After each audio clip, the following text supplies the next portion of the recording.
Good evening, guys. Good evening, Gil. Good evening, Mike. Good to see you guys again. Always Good to nice see to you. have you here.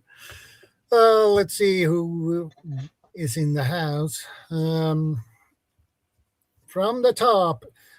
Mark was in 8643 earlier. Yep. And CR is in the house. And Alan popped in. He says, Hi everyone, I'm working tonight, so I'll be listening at work. Hopefully, I can jump on the chat now and then. Great topic. And we have Crew 1351. It's on your side. Yep, that's the venture crew that I was the advisor for Boy Scouts. Troop 1351. That was the one where I was the scoutmaster for. And most of them went from troop into the crew when they aged out at 18. They went to the crew. Yeah, and we have Phil and Clan Wolf. Good to see you guys. Let's see. Mark's e-bike packing adventures. Yeah, Good to used see to be you. Mark's Adventures. Yeah. Good to see you, Dave.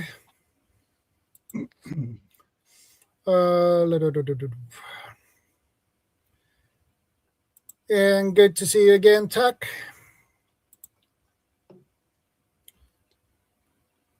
See you again, Tuck.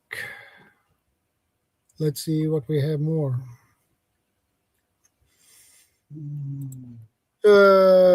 Weekend Ways.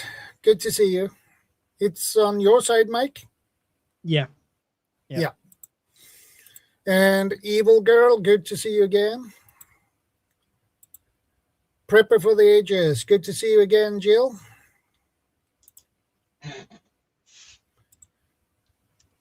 Objective Bread, good to see you.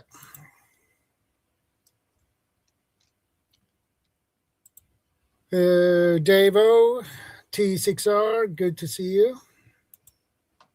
Pete, good to see you too. Mr. Wilder Beast, good to see you too. Ken M. Scotty, good to see you too. Welsh Prepper, good to have you here, buddy.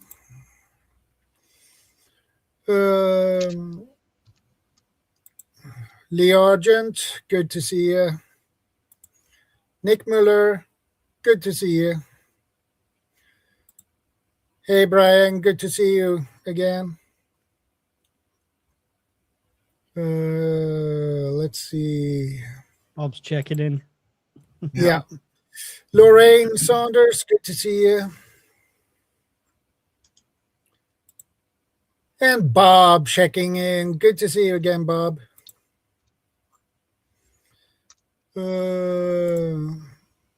Yeah. Let's see. Willow Tree, good to see you again as well. Samurai Monkey, good to see you. Great name. Great name. Yeah, I agree. It's an awesome name.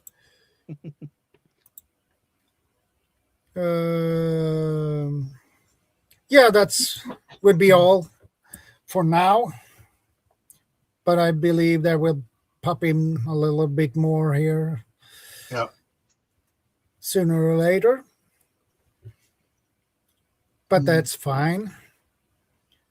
And today we have a great topic for today and this evening. And the topic for today is, what is the hardest part of prepping for you?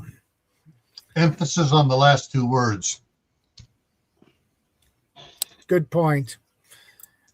And Bob will be back soon. Brian says gas mask. I think that's an emoji on my side.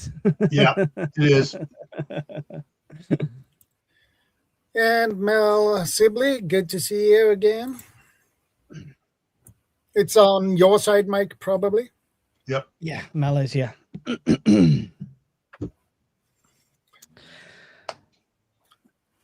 So, shall we jump in for today's topic? Sure. I mean, I'm gonna say the obvious one, and that's on probably is on everyone's lips, and it's gotta be cost. Yeah, I agree. I mean, we always try and tell people prep to your means. You don't have to spend much. You can get an extra £5 of shopping. You can get an extra £10 of shopping.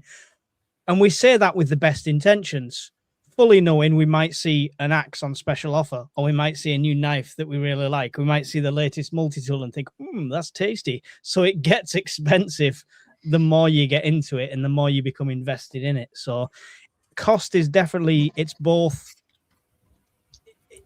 it's controllable, but it's the hardest thing when it comes to when you start getting into the Gucci gear, as it were. Yep. Hey, Diana, good to see you, man. Yeah, I have to agree with you. The cost is always the limit. It depends on how, first of all, it depends on how much you get paid every month. Mm-hmm. If you have a high paycheck, okay, you can put some more money on preps, more expensive preps. But for someone like you, Mike, and me, and Gil, we can't put that much money on expensive gears because that takes time to save up those money. Yeah. And it's kind of, I'm a strong believer of setting a budget. Like, this is how much the most I will spend a month on preps. And if that's, say, £50, just as a random example, but the thing I want is £200, then that is 4 months budget. Now I can either buy that in the first month and then nothing for the 3, or I could buy it in the second month, and so on and so forth. Whatever I decide to do, as long as it comes out with that fixed budget. Yeah. Welcome, Vision Preparedness. Good to see you again, Trent. And Prep thanks for stay on stopping budget. by. Yeah. Yeah. That is what most people forget. Stay on budget. And then some people you think like, okay, I have a credit card. We put that in, and well, this is it. When Gil appears on your screen, he's got meteorites landing behind him. You know, you think, oh my God, I need to spend all my money on preps.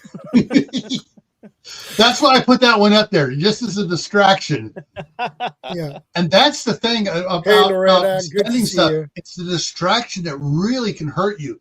Oh, this is the latest greatest thing, and got a bunch of people saying, yeah, this is really cool. And you're like, ooh, I want to get it. I want to get it. No, I can't get it. But yeah. Mm-hmm. And then sometimes there was some stuff about 6 years ago that came out, and a bunch of people were getting it. I'm like, something just doesn't feel right.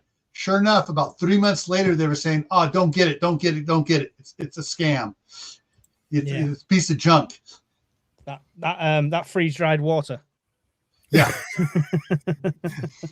The other thing that goes hand in hand with, with money, at least to me it does, is knowledge. The more the more I learn, the more I need to know more, the more I need, I learn stuff. It's like, oh crap, I didn't know. Now I got to do something about that. Yeah. And so, it's like it's like getting on a treadmill. Mm-hmm. Oh, I got more knowledge. Oh, wait a minute. I got to do this now. Now I got to do this. Okay, I got that. Oh, now I got more knowledge. Now I got to do more. And it's just like, and sometimes you get distracted by other things, not even related to prepping. Oh yeah, definitely. Like a million children. Yes. Yeah. and when your kids get older and I want to join Boy Scouts, and it's like, oh crap, we got to get involved with Boy Scouts too as parents because we want to make sure it's run right. Yeah. Yeah, and Trent has a good point here. Yes, knowledge is king, because that is something nobody can take from you. Yeah. But I think the if anything, I think right now in the digital age we're in, that's not the difficult side of prepping. That's the easy side of prepping. Knowledge is everywhere. But Right at your fingertips. Sorting out the truth from the myth. Yeah, that's fine. But when it comes to practical skills, if you can watch a video, you can imitate it and practice it and see if it works. Then, you know, the knowledge is everywhere. Books are everywhere and stuff like that. So I think that's quite the easy side of prepping. Keeping people on that track and don't go down the buy everything you possibly can track. That's the difficult thing. Yep. You know, you've got, I've done videos where I've put Amazon links on and stuff like that. I fully say at the start, you don't have to do this. You can go and buy it at car boot sale. But then you've got like bigger preppers than me that have got their own shops and their own stores and stuff like that. So it all starts to become, is this actually good advice, or is this a sales pitch, a long-winded sales pitch that's going to lead me to this piece of kit in your store? Here's the one thing I've noticed on it. If they say, you really need to buy my thing here, it's like, no, you don't need to buy it. If they say you need to buy it, no, you don't. That's because every time I've seen one of those, I've looked into it, it's like, no, it's junk. Yeah, you need to buy a thing. You could say you need to buy a water filter, but not necessarily this particular one. You know what I mean? Yeah. Fair weather motorcyclist says, do you feel that the more you get into prepping, you start to complicate it? I think if you keep to the principles of the core of prepping, which is everything you need to survive, so water, food, shelter, warmth, etc., security as well.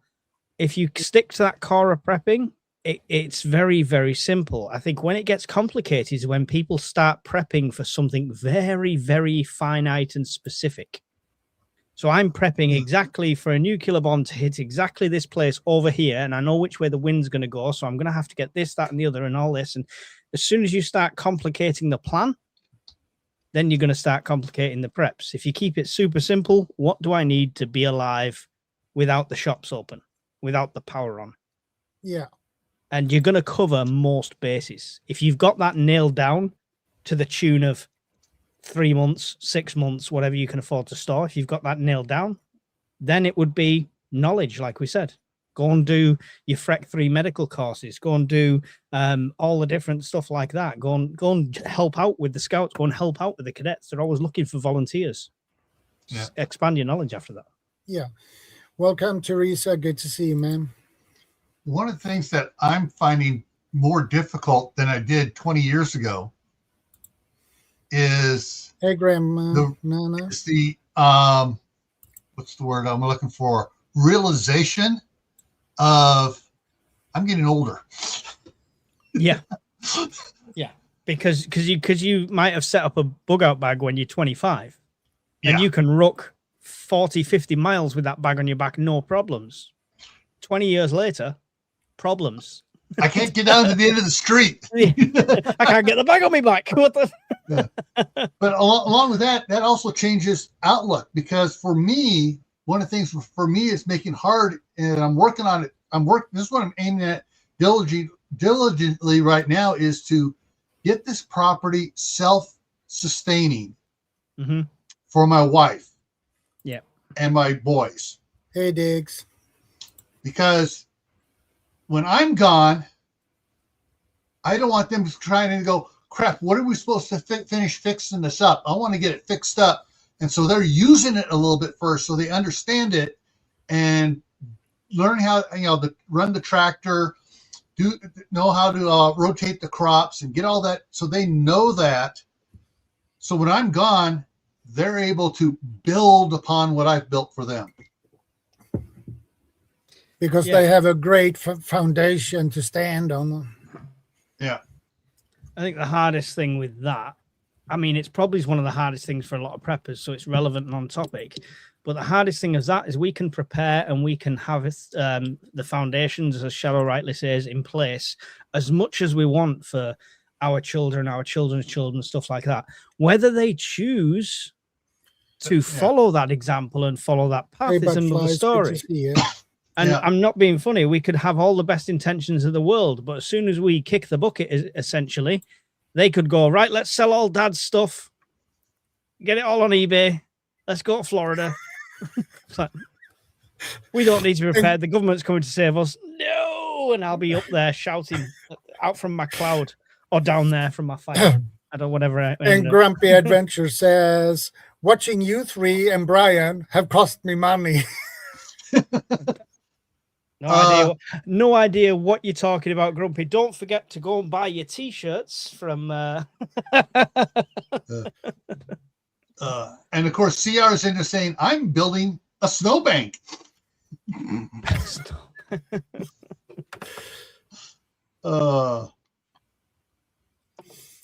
prepping channels are infomercials. Yes. Who said that then? Sorry, it disappeared. Yeah, most prepping channels are infomercials. No offense, anyone. Nick, you're right. And unfortunately, as content creators, sometimes it's just par for the course, right? People can't have their cake and eat it. You want more content from a content creator and you don't support the channel in any monetary way, then it's going to be difficult. All of us here work, you know, we all put graft in and stuff like that. So it's a case of, you know, it's got to pay something if we're going to spend more time on it. So I forgive it when it's one video every couple of videos or whatever, or it's simply a support message in a video, as long as it's surrounded by good advice. Yeah, I agree with that. That's one of the things that I do, though, that is like, everyone keeps telling me, you need to get an Amazon affiliate. Nope, I'm not going to do it. You need to get a sponsor. No, I'm not going to do it. Because, you know, to me, the way I was brought up, I have the knowledge. It's my responsibility just to share it. But, right, okay, so hear me out then, Gil. All right.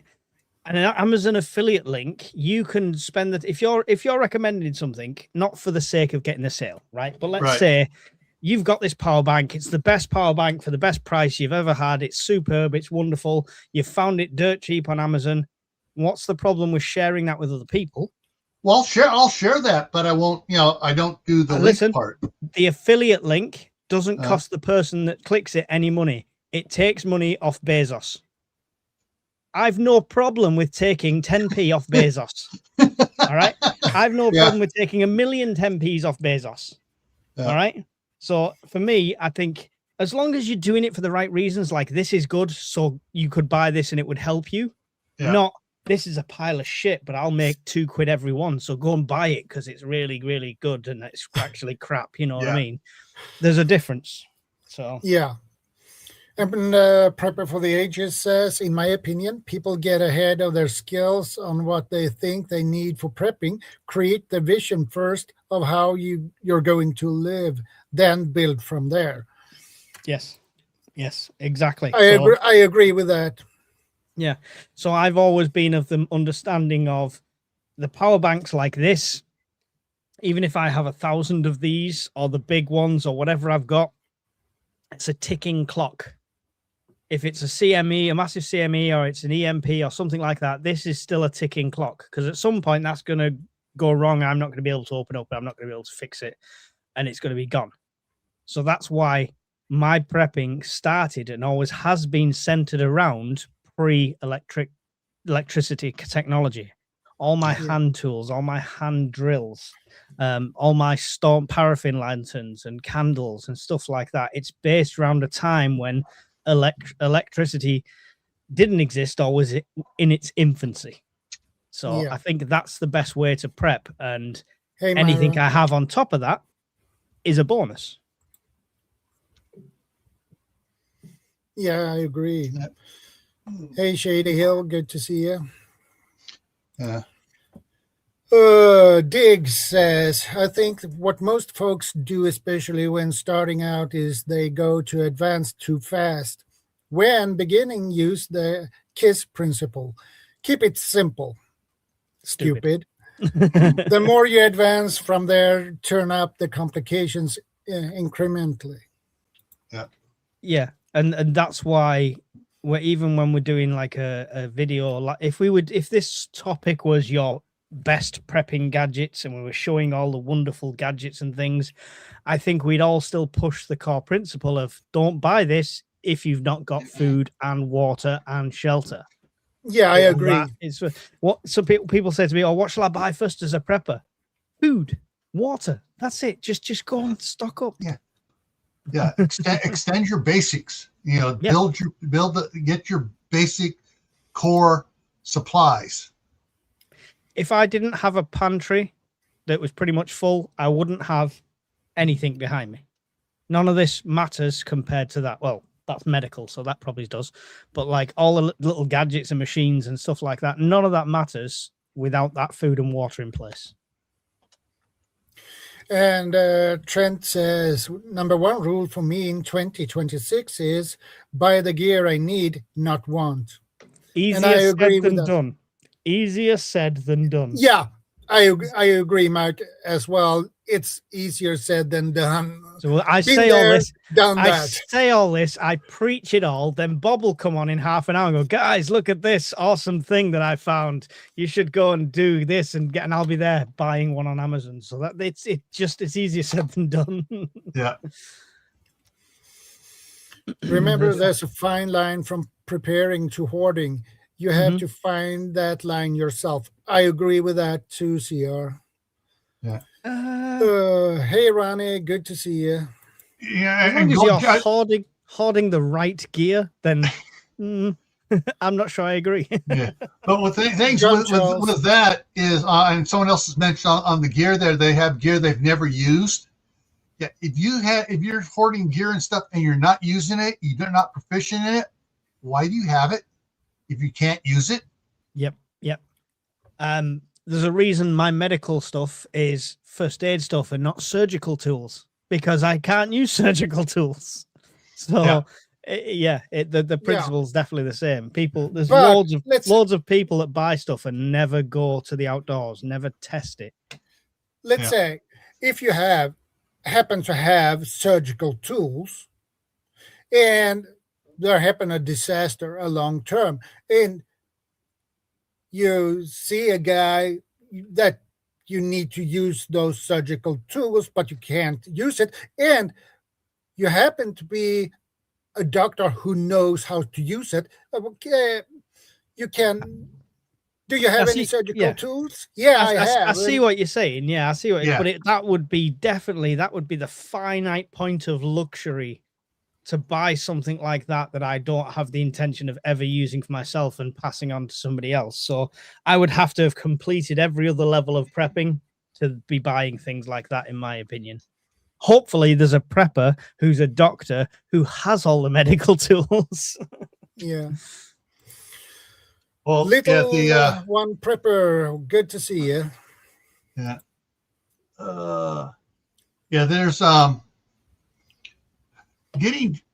getting back to basic roots and where people are coming from. For some people, changing from how they grew up and developing a prepper mindset is their first, biggest, hardest step to do. Yeah. Me, I grew up canning, collecting the eggs, milking a cow, butchering the chickens. I grew up with that part of it, with the food portion being done. I also grew up fixing the well pump. So we had, and changing the pumps out when the motor burnt out on it and doing all that. So I grew up doing that. For me, that's something that's always been part of my life. So that's not hard. However, some of the stuff that's more modern on it, canning, water bath wasn't hard because I'd done that all my life. Pressure canning, whoa, that was scary the first time I did it. Fortunately, I had Mark and Tammy, Rebel Canners and Chef Tech there on the live stream for my first pressure canning experience, walking me through it. No, you're doing okay. Yeah, no, don't feel quite so low. Take a little bit out of that. Okay. They were just where they're hoping to witness the disaster. No, they were Tammy was trying to prevent the disaster. And we were using it and the reason why I did it is within there was, hey, I've never pressure canned before. If I can do it, you can do it too. And watch and learn what I'm doing, mistakes I'm making, and Tammy was stopping me from making the mistakes before they came. Not I want to say awesome. Serious, but it could have caused some siphoning in one of the jars, and I would have to use it right away and not being able to store it. But yeah, it's one of those things is, if you Hey, can take Gunslinger, your good to see early you. life experiences Yeah, I'm Fire Horse. Good to and see you. equate it to prepping, that'll help make prepping a little bit easier. But if you don't have anything you can equate to it, going into prepping can be hard, just making that first step. Yeah, and that's the people that end up hitting what we Hey, call Jason like Wing. prepper fatigue, Good to see you. where they're all in for a few months because they can see the logic in it and they're going all out, and then all of a sudden they're just like, oh, I'm going to move on to the next thing. Whereas I'm similar to you, Gil. I didn't grow up milking any cats in the high street, but I definitely grew up with parents that never had less than 30 days of food in. Never less, probably a lot more. Always stocked up, always kept on top of stock, always had emergency supplies and stuff like that. They never classed themselves as preppers. It was just the done thing. Their parents were wartime generation, so it was just the done thing.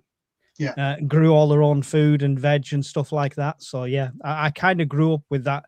That got ingrained into me subliminally. No one sat me down and said, when you leave home, you must stock your cupboards. It was just like, oh, that's the norm. Right. The normalcy bias in a good way. Yeah. Whereas what you're referring to is probably the normalcy bias in another way. If you've grown up with a family that are just in time for everything, just in time food deliveries and all that lot, then that's the normalcy bias you have to try and then break, right? Exactly.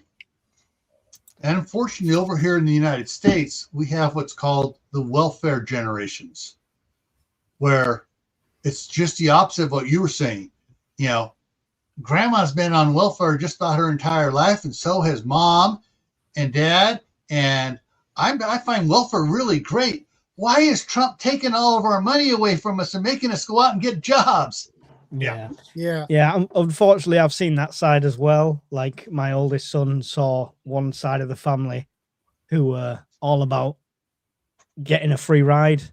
Yeah. And then my side of the family that were all about working 2, 3, 4 jobs to get what we want in life. Yeah. And unfortunately, the impression was rubbed off more on that side than this side. So it's a constant battle now because it gets ingrained into them and you don't even realize it gets ingrained into them. They get indoctrinated into this cycle of, well, they claimed everything and we never went hungry and we always had stuff on the table. So it must be a good way to go. And, I didn't have to worry about this and had rent paid, But Grandma Nana says I have gear backups I never used, but content having to is number one rule. Yeah. Make sure you bat the dust off them backups every so often as well and test them and use them. So they are pristine and in good condition and works. Yeah. Because that's a learning curve you don't want to hit when it hits the fan. No, you want to make sure all your equipment works properly before it happens. Yeah, and it's easy with prepping as well. It's easy, very, very easy. I'm guilty of it. It's very easy to become unorganized. Oh yeah, I'm guilty to that myself. I mean, I sorted. Move this sharp. I sorted this cupboard the other day. And then since then, I've got other stuff and it's just ended up thrown on top. So the whole sorting and cataloging I did of it is now out the window because I had to go through and replace stuff. So it's so easy to do. And that's how things end up at the bottom of a cupboard, the bottom of a drawer, the bottom of a pile.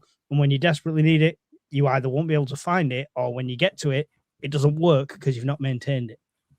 Right. Welcome for perspective. Good to see you. I believe it's on your side, Mike, or Gil's side. Not mine. Sure. Okay. Not sure. Welcome. All sides are equal here. Yeah. We're all one big happy family. Yeah, big happy family. Whichever side you're watching on, by the way, if you do take 5 minutes out to go and find Gil's channel and Shadow's channel and mine, and make sure you're subscribed to all three, it'd be really appreciated. We appreciated it. Yeah. Hey, Kane. Good to see you again. Evening, gentlemen. I think he's in the wrong stream.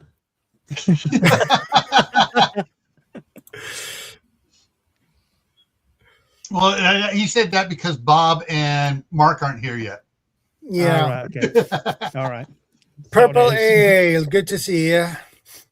Trying to eat dinner and bad internet connection and trying to keep up with the chat is the hardest part of prepping tonight. Hey, Stuart.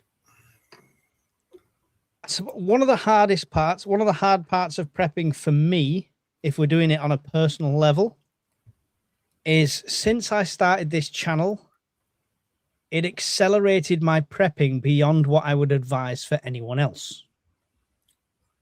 Okay. So like I said about having a fixed budget, and now if I didn't have the YouTube channel, that would be a low fixed budget every week, get a couple of things. Like I filled a bucket with flour today. So it would be simple stuff like that. I think having YouTube presence and like, oh, I need something else. I need to buy this to review it. I need to buy this to review it. I need to get some more content on, has massively accelerated what I spend, to the detriment of rolling eyes in the background. Yeah. And Trent says, I have surgical tools. Wife is a RN and a doc and medic in our group. Awesome. That's awesome. That's super. I just got sent. Yeah. I got sent. I'm gonna have to look into them because I've never used them. But I got sent skin stapler. So it's something I'm gonna have to look into. I've never done it, and I assume that's the remover as well. But I got sent them the other day, so I don't fancy stapling anyone. Needs must, I'm sure, at some point. And Loretta says it's always better to have and not need than to need and can't get. Yep. I agree. Yep. That's my excuse every time the missus says, why are you keeping that for? Better to need it and not have it than have it and not need it. Yeah, one of our friends that used to be on the lot, he dropped off of YouTube because he was, getting busy with his autistic son who's getting older, and he was getting tired of the hassle of YouTube's wokeness. Anyways, he bought he went and got a real expensive first aid, a medic's first aid pack with everything in it, and he's had it for several years. And as stuff expires, he was replacing it and stuff. And his thing was, I'm learning how to use some of these things, but I know where several doctors are. I know who the doctors are in the neighborhood. Yeah. If something's hurt, I go, hey, I got the gear. Let's help this guy out. So, yeah, no, it's definitely, I've looked at them medic Hey, bags. Mark, They're a pretty penny though. They're a pretty penny.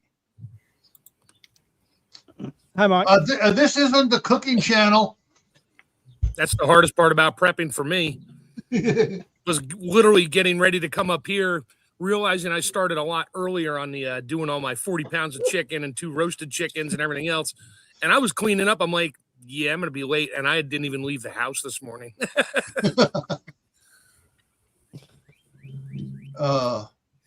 Yeah, my hardest part, I realized recently, is like Mike said, I was listening in, inventory. What do you got? I spent all day last Sunday, 10 hours going through all my freeze-dried stuff, every single tub, writing every item down or putting little tick marks next to it if I have like more than one, which I did, and then putting that on paper with the tub number, and then getting on the computer and putting it in a spreadsheet and then sort it. And I was like, holy crap, I got a lot of freeze-dried stuff. And I started finding things going, that was my problem. I was like, I think I'm out of freeze-dried apples for me and the kids. So I buy another bushel of apples and do that. And as I'm going through, I'm like, yeah, I still got like 30 packs of apples in there, and they're big packs. I'm like, well, I don't have to do apples too much this coming year, although I probably will anyway because they're just fun. Yeah. We've I did a video not so long ago. I put together a spreadsheet that you can use on your phone as well as on your PC and it calculates calories per day, I can't show you all on here because it won't show up on the screen properly. But calories per day, and it's got a list of all your stuff, your expiry date, stuff like that. It gives you warnings if things are going out of date. It creates a shopping list for you based on how many you want to keep of a certain thing. So I've give it away for free. It's literally a Google Sheets link that people go to, make their own copy of it, and use it to their heart's content. But it's been so good for me for the organization side of things, because often I'd go into, I went to Farm Foods today, and usually if I just saw a deal on something, I'd be like, I think I've got space for that. I'll buy them 27 cans of hot dogs, and I'll get there, and there's like 2 slots left on the hot dog shelf. I'm like, shit. So now I can actually look, when I find something, so I'll look at my list and I'm like, yeah, I've got room for 5 of them, so I'll get just 5 kind of thing. So it's been really good for me that way. It's just everything else, like the medical preps. And I found this T-shirt. The reason I'm wearing this is because I thought I'd lost it about 3 or 4 months ago, and it was at the bottom of one of the prep boxes that I was sorting. I was like, oh, there it is. That's my favorite shirt. I think the hardest part about organizing for anybody, including preppers, is starting to get organized. Yeah. When you are so and I was so disorganized with stuff, all my food, and I didn't know what I had. I just didn't. I gave up, and I would just buy more and say, yeah, I'll just buy another freezer. I got 4 freezers full right now. I'm like, yeah, those are next in line to get inventoried. And I would just stop, except for the chicken for the dog. That's different. That gets eaten within like a month. But everything else, no, it was just the thought of, okay, how am I going to even start to get organized and try to organize? And I just sat down and said, all right, I literally have to go through every single tub. And I just did it. Took a few breaks here and there, but I didn't veer off and go squirrel and go do something else. I went right back to it. And by the time the wife got home, I had a spreadsheet printed out, and her jaw hit the floor. She's like, you literally have this much food downstairs. I was like, yeah, I really do. I said, not you, me. We have this much food downstairs, honey. She's like, okay, that's what I meant. Yeah, well, I mean, if I could have done that spreadsheet from the day one of starting prepping, oh look, I've got 3 cans of beans. That would have been brilliant, because I wouldn't have had to stand in the pantry for 6 hours documenting and dating every single can sort of thing. And Welsh Prepper just put on there, he said he can recommend it, so thank you for that. He also said reason he recommends it is he thought he had 365 days of food. He used the spreadsheet and it did all the calculations based on number of calories you want to have per day. And what he thought was 365 days was 240 days. So it's a reality check as well when you get things organized. I'm organizing all my preps, and some stuff I'm like, why the hell have I got 4 of these? I don't need 4 of these. Some stuff I'm like, I don't have any of these. So and why do I have 40 of these? I don't remember buying 40 of these. Holy crap, time to eat those. Mike, I've got 9 brand new sets of nail clippers. Why? Hey, Leslie, I do not know. Because you keep losing them, you can't find it. You're like, heck with it. I'll pick another one up when I go to the store, and you do, and then eventually they all turn up in the same place. Yeah, just none like of them are used. Just none of them are used. When the socks go missing in your dryer and the washer, and they go missing, Tupperware lids appear that don't fit anything. I've give up with trying to get a pair of socks in this house. It's odd socks galore in this house. Yeah, someone else said, it's a dimensional shift. There's a hole opens up between our universe and a parallel universe, and the socks go one way, the Tupperware lids go the other way, and different things just start. It's like, where did I have all my stuff? Yeah, there's a dimension somewhere that eats one-off socks. There's another dimension that buys Tupperware but doesn't want the lids, so they throw them through the vortex and it pops into our cabinets. Yeah, that's it. Yeah. How'd you end up with like 27 boxes and about 10 lids, but none of them lids fit any of them boxes? Exactly. It's like, how's this possible? Yeah, and they spend 2 hours looking for the container that fits the lid, and it's nowhere to be found. Then you realize it's out in the shop with gasoline and a paintbrush in it. No, folks, UK Prepper has actually a question here. It is hard to keep a budget being a prepper, as you always spend more without knowing how much. Yeah, but when I say budget, I don't mean like you strictly spend X amount per week, per month. That's great if you can do that, if you're disciplined enough, but probably just tracking how much you spend is the key. If you have to get a big prep for 1 month, then maybe nothing the next 2 months kind of thing. I think for me, it's easy because I have to track every penny. I've got kids. I'm a one-income household. It is what it is. So I have to track every penny. So it kind of comes naturally. Yeah, you don't I have see what any he's saying. If I was just on my own with no family and no kids, earning what I'm earning, yeah, I'd be ridiculous. I'd be surrounded by like freeze dryers and everything. But yeah, this is just not possible. Yeah.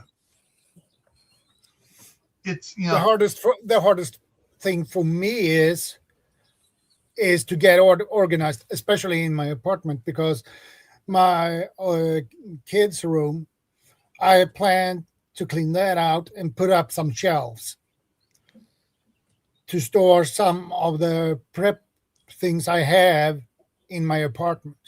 Yeah. So that's the hard part for me to get it done, but eventually I will. But it is a matter of a cost as well, because you need the proper shelves for it. Yeah, you could build shelves, stuff like that. I'd always recommend building them, because you could start with 2 levels and then keep going up when you get a bit more money, you know. So it's always an option that way. But I plan to build my own shelves as well. So, but you need, the wood is quite pricey, so you need money. No, I get it. Are you allowed to build anything out of wood in Sweden without being a certified carpenter with 6 years of education? Sorry, I didn't. You were talking about that the other night. You're not allowed to be a mechanic without going to school. You can't even fix your own car, I guess. Well, build a shelf you can do by yourself, but if it's more complex construction work, you need a carpenter for that, because officially speaking, you can't change your light bulb in your home unless you're an electrician in the UK. That's and in California, I think that law is still on the books. You can't set a mouse trap without a hunting license. It's still, I swear that law is still on the books. I think they just leave it there for a joke. I mean, they'll probably use it on somebody. The other one that goes along with that there, Mark, is it is against the law to drive motorized vehicles in downtown Los Angeles because it scares the horses. That's still on the books. Nice. I'll have to ride through town on my horse and then sue everybody. How I made $30 million on one horse ride. Yeah. A random user has a question, actually. When is enough? Enough, or don't you care and keep going? Don't mind the sound of the 3 giant twin blade choppers flying over my house right now with military insignia on them. Nice. Is it American insignia? Yeah, as long as I don't see Russian parachutes dropping out of there, we're okay. Yes, Chinese. Wait a minute. Those are the new ice ones heading to the detention center. Oh, I drove by that today. Nice. I wanted to see where it was, because you can't find it on Google Maps or Google Earth. You can see an outline on regular maps, but not on Street View. So I'm like, heck with it. I drove by it. Oh, it's a I think it's, what is it, a 500,000 square foot or 750 million square foot logistics center. It's got the garage doors all the way around. It does have a bunch of concrete ramps on it, so they can drive up in there. And there's nobody, not a car in the parking lot, and cameras everywhere. I'm like, yeah, I'm just going to stay away from this one. Welcome, Hawkins. About budget, one of the things that's a hard part of budget is for people to give up the things they really don't need. Fortunately, I was married to an accountant who broke me of spending on frivolous things like, "Ooh, new movie out. I'm going to go to the movie theater and watch the new movie and spend $15, for a seat when the movie comes out. At the time I could buy it for $8 on the DVD, 3 months later, and have it to watch over and over and over again." Yeah. Well, that's the that's the steps we're taking now. Like, yeah, no, we really don't need to spend £10 on 2 cups of coffee every so often. It's just not necessary. I don't know. My wife, she stopped buying those Keurig cups. We were buying them all the time, and we realized the plastic and all that stuff in there. And meanwhile, I have stockpiles of coffee beans and stuff all bagged up and vacuum sealed. And she bought one of these reusable stainless steel Keurig cups. So she uses that in the morning. And I got 2 French presses. 2, because if I forget to clean one day, I at least have the second one as backup. Yeah. And I just make my French press coffee every morning. It's great. I got a bean grinder, do it all. And we're not buying any. We're probably saving $80 a month just in the Keurig cups. Yeah, I made my own Tim Hortons. Honest, I practice what I preach. Nice. I can't make French vanilla lattes. It's just not possible. So it's a treat now and again. Yes. In answer to Norfolk Prepper put a thing up before about a loft conversion for preps. That's all well and good. Be very careful. I visited Scottish Prepper's house when he used to have that before he changed it round, and the floor was separating from the skirting boards by about 2 inches in places because the amount of weight up there. So bear in mind when you're prepping canned food and water and things like that. Yeah. This stuff, when you carry the shopping bag, it's nothing. When you've got a full shelf full of it, you can watch plastic shelves bore and crack. You can watch floors give in. Just be careful what you store up there. That's why I'm glad I have a basement with a concrete. I definitely agree with that. We don't get basements over. Honestly, I know. It's so rare. I want one. The full footprint of my house, which is 2 stories above that. So a little more than what we need after all 3 kids moved out. So there is that. You think somebody living on a small island without an abundance of land would have thought maybe we should dig down before we build these houses? No, I'll just build the fucking houses. It's fine. I'm sorry. I'm thinking what popped into my mind was, wait a minute. Don't the stone houses have dungeons? Oh, they have dirt floors and a stone foundation. So you got like a 3-foot crawl space underneath it to get in there and get to your plumbing. That's about it. There's some houses that have dungeons. Right. They've usually got a pineapple symbol in their window, and they're very dodgy neighbors. So yeah, just watch out for them. Well, I was thinking about that island you're at, and you guys were looking down that hole down to the dungeon down there. I mean, we do have them. There's a lot of houses. I tell you what, I have found is a lot of old stone cottages have a cellar that at some point was modernized by blocking it off. So I used to live on a street where every house had a cellar, but it was just completely boarded over. Welcome back, Trent. So it's worth checking if you get an older house, by the way. Just have a look, see if there's not a space there you can use. I had a fat guy replace the back windows in my van, and he wrecked the floor in my van. Wow.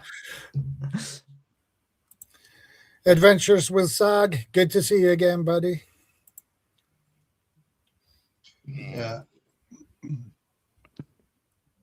It's not Adventures with Sog. It's not because of water table levels at all. There's plenty of places with cellars and stuff like that.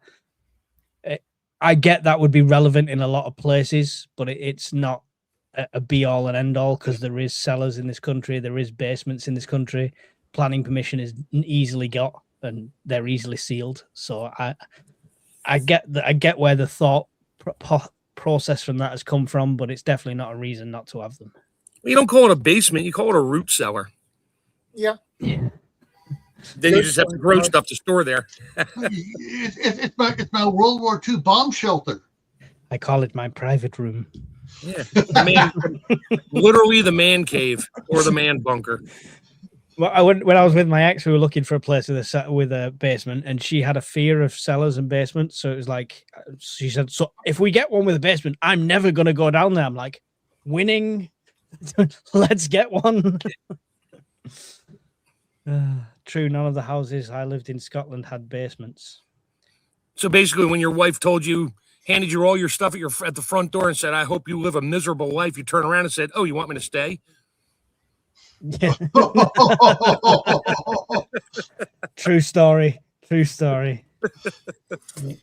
Norfolk says, Mike, they won't be heavy preps on the loft. Only light stuff. Yeah. Yeah, just make sure that it's light in quantity. A can of beans is light on its own, but 1,000 of them. Just store freeze-dried water. You're good. Yeah, hey, get enough toilet paper up there. The toilet paper gets heavy if you get enough of it. Everything does, right? You probably have to fill that entire room wall to wall to ceiling with toilet paper to make it reasonably heavy. Yeah. Leslie Ann says, if it's a safe shed, where are you all from? Loving the shed and the stories. USA, baby. Sweden here. USA over here too.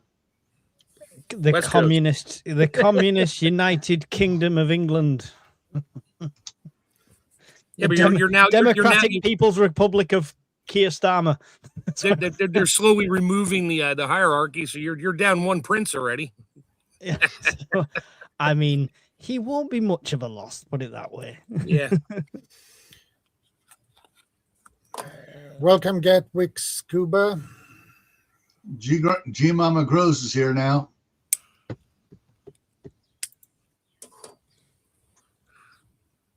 Yeah, there's hardly any basements in Florida because of the water table, and it's all sand. Yeah, not all sand, but Mama Grows, good to see you. Yeah, sometimes if it's not sand, it may be limestone that's being eaten away underneath of it. Yeah, you can wind up with a basement and not even know it. Yeah, 50 stories deep. Honey, go get the laundry as you open the door and go, hello? I can't see the machine anymore, honey. It's down like 400 feet in a puddle of water.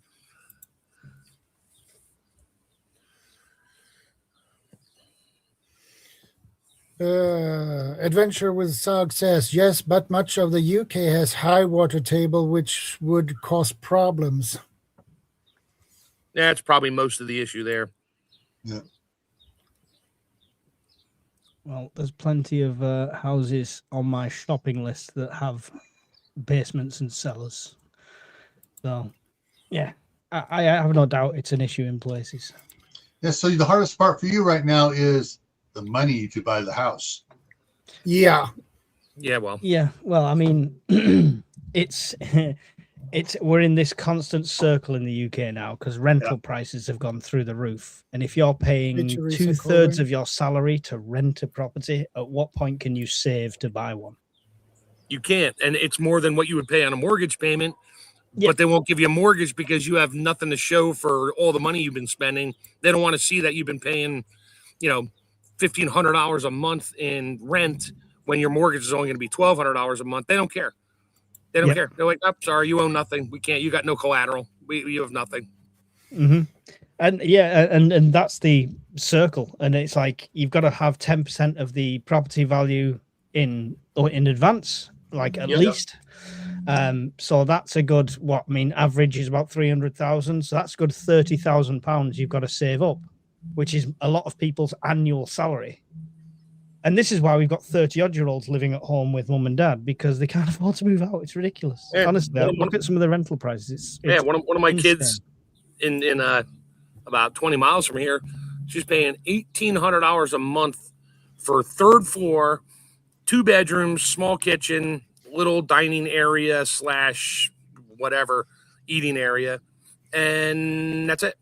And like $1,800, and that my mortgage isn't even that. Yeah. I told my wife, I said, we built the house out in PA. I said, we can keep this one and just rent to my daughter and her boy and her husband. It has to crash.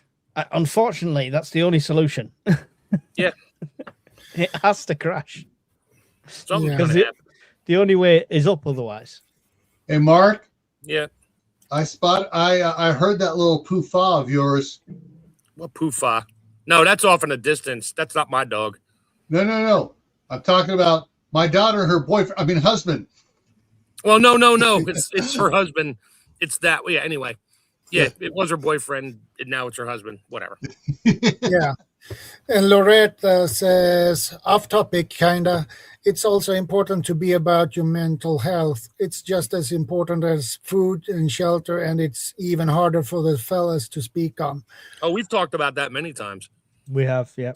You just have to go back in Sharon's history here and find the one when we talked about it. It was like 4 hours of, that was some fun conversations there. Oh yeah, we've done the same on the fireside as well. So we were, I think we're all very open about stuff like that. We're openly crazy around here. We're openly crazy. We don't hide it. ADHD Bob's down at the coffee shop. He's going to be excited when he gets in here with his caffeine. Yeah, he will be high on caffeine. ADHD has its place in the prepping community. You can jump from topic to topic to topic without even thinking about it, and then forget about everything else you talked about. Yeah. As long as the prepping is not part of the ADHD, as in, I'm prepping. No, I'm not. Everyone's going to kill me. Nobody's going to kill me.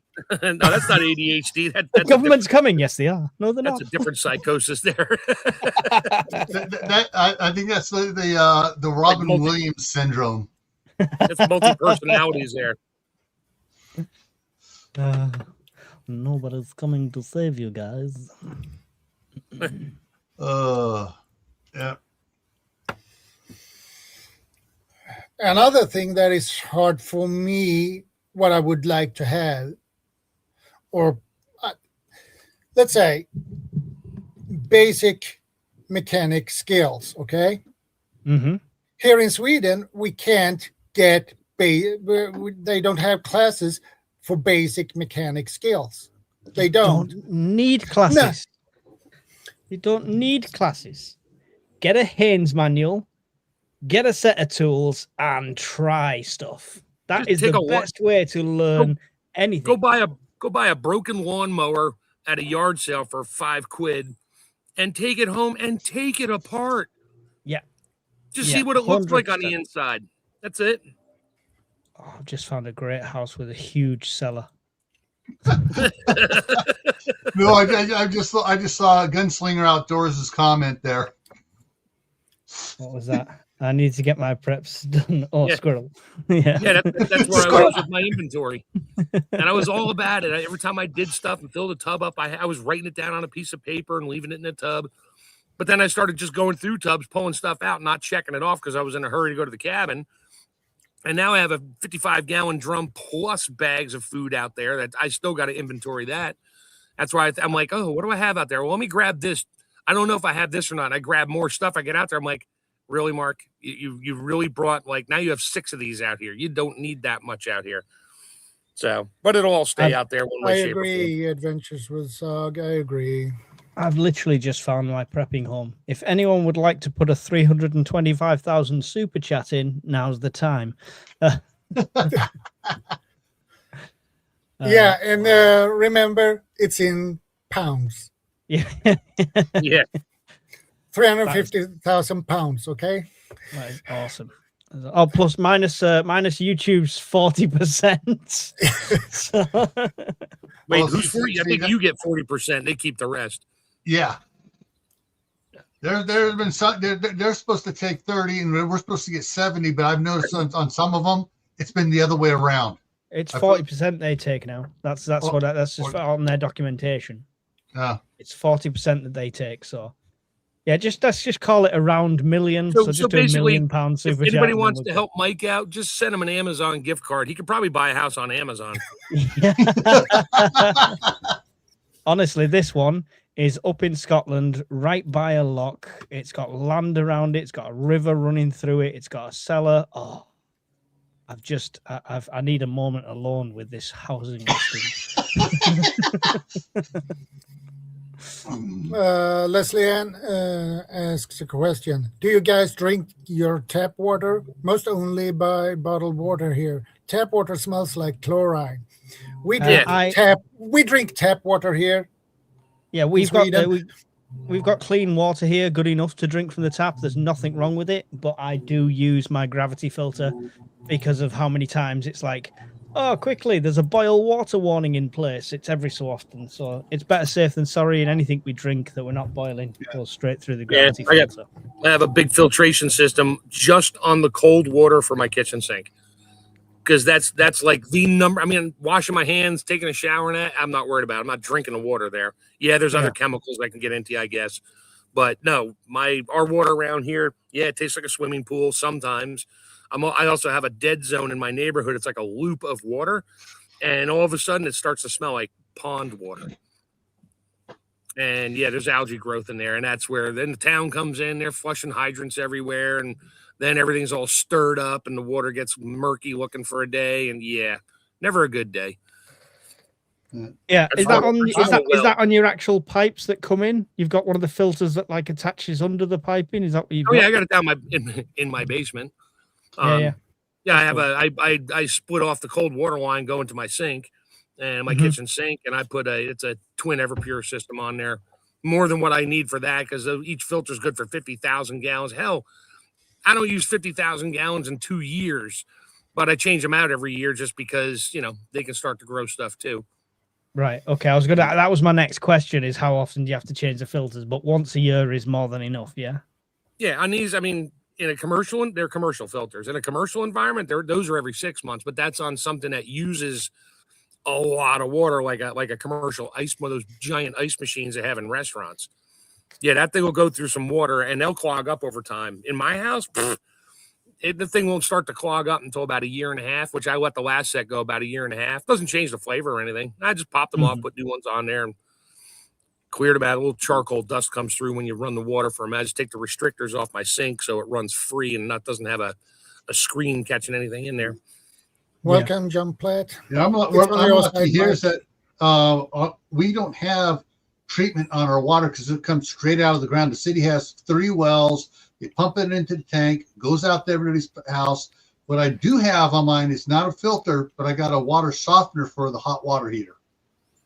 Yeah. So it takes stuff out of the hot water. So I have a softener too, just because the scale around here is a little high, and it'll mess valves up. My tankless water heater, and it's not a hot water heater; it's a water heater. You're not heating hot water; you're heating water. Yeah. Anyway, my dad used to correct me on that all the time. I think on topic of this, I think water is one of the hardest things a lot of people have with prepping. Because there's so many like schools of thought. It's like some people will just go and buy a case of water from Costco and think, I've got my water prepped. Some people will have giant ICBM container type things full. ICBM? Whatever it is. That's called a missile silo. It's a big enough water tank. But you know what I mean? There's loads of different schools of thoughts, or boreholes and stuff like that. And I think it's probably one of the most under-prepped things. I know so many preppers that have loads of food and next to no water because the storage it takes and stuff like that. Hey, I got all the freeze-dried food, 90% of it needs water. Yeah. But one of the things that... Hey, Vanessa, good to see you, man. We don't have it, so, I have a water filter just to try to, for drinking water, to try to take some of the minerals out of the well water. I don't want to run that much. Drink water, softened water. I want, but just to take some of the minerals out. But the one thing we don't store anymore is the little plastic bottles, because the reports that I've seen on it, as far as those things, you grab it, it goes crinkle, crinkle, crinkle, and you pick the case up, you hear all the bottles crinkling and stuff in their plastic wrap. As you put it in the car, every time it crinkles, it's a little bit of microplastics coming off into that water. Yep. But I mean, if the world is on fire, I don't give a shit about microplastics at that stage. That's my thought on that. I've got glass bottles of water, which is probably the best way to store it. I've got Strathmore glass bottles, which are great, but I've also got plastic ones as well. If the kids are like dehydrated and there's no water coming out the taps and it's the end of the world, I'm not going to be like, don't touch that, kids. There's microplastics in it. It's just not going to happen. You might get cancer and die in 40 years, but you won't make it through the night without regular water. So sorry, you're just going to die anyway. Yeah, that's it. I've got a vision of all these people dead next to plastic bottles of water that's still full because they couldn't touch the microplastics. It's just. But it's like, yeah, it's but what I'm talking about, my wife have done is like we were drinking so much for it, and we couldn't figure out why we were feeling bad, and we stopped drinking, getting the plastic bottle stuff. Mm-hmm. Our health improved a lot. Yeah, I mean, as a long-term health benefit, I'm fully behind you. When it comes to needs musts in SHTF, yeah, emergency. That's that's not long-term. That's I'll drink it from a bull's scrotum at that point. It doesn't matter, It's just. That's just bull milk right there. But anyway, that's it. Gives you wings. Yeah, amongst other things. That's exceptionally funny to me because I grew up as a cowboy, so that's exceptionally funny to me. Well, it's a good cup, right? I'm sure I watched a video of someone diving into an ICBM missile silo a few years back on YouTube. Must have been someplace like in the US. Yeah, like filled with water. I have no doubt. Yeah. Yeah, I agree. Especially if you live in an apartment, it's really hard to store water. You can store a certain amount of water. And if you have a good basement without a window, as I have, I can store maximum 300 liters of water. And that's a bonus for you. But if you didn't have that, you'd have to think about weight. If you store that much water in an apartment, the weight of that, it is a massive factor. So, in the case of like Shadow's situation, if you guys are at home and you're in the similar sort of situation, you've got an apartment, you've not got all that much room, definitely look at what your options are after the fact for water. So, having good filters, knowing where water sources are, things like that. So, a water prep doesn't necessarily have to be stored water. It could just be a plan centered around how you're going to require it. Yeah. Yeah. So if you can't store water, store water filters. The Prepper's Water Survival Guide. Harvest. Never heard of that one before. Yeah, someone sent me that one. It's a good book. I've done a little water guide PDF as well, which is a lot of the stuff is taken out of this. This is much more in depth. But somebody sent me that one. It's worth picking up if you're in that kind of situation where you can't store a lot of water. It does tell you how to treat and store it as well. I like that it's got a big plastic bottle on the front as well, which is ironic. Yeah. But it's actually some really good information throughout this as well, including like drilling a well, things like that. Yeah, to drill a well, that takes a certain skill to do. Because you need to know exactly where to drill and how to use that kind of drill as well. Yeah. Well, in the UK, there is I've got on the UKPN website, there's a map, an interactive map. Now, I'm sure you'll have it for your country somewhere as well. But there it goes. This one here. Let me share it. The other screen. Okay, so nothing at the moment. When you zoom right in, you see all these little triangles. Every one of them is a well, or has been a well, or has been a water hole. Okay, some of them are still in place, so you click on it, and it'll tell you the year sometimes. It'll tell you where it is, the location, and stuff like that. And some of them are like, you'll go to some of them and it'll be a housing estate because they've built over the top of it. But it's a great reference to where you can obviously see where they've drilled wells in a body. So that is a good place for them because they've obviously done a load along there. So it's like a huge map, and I'm sure you could get it from many countries. Aren't some of those wells like privately owned by people who live there?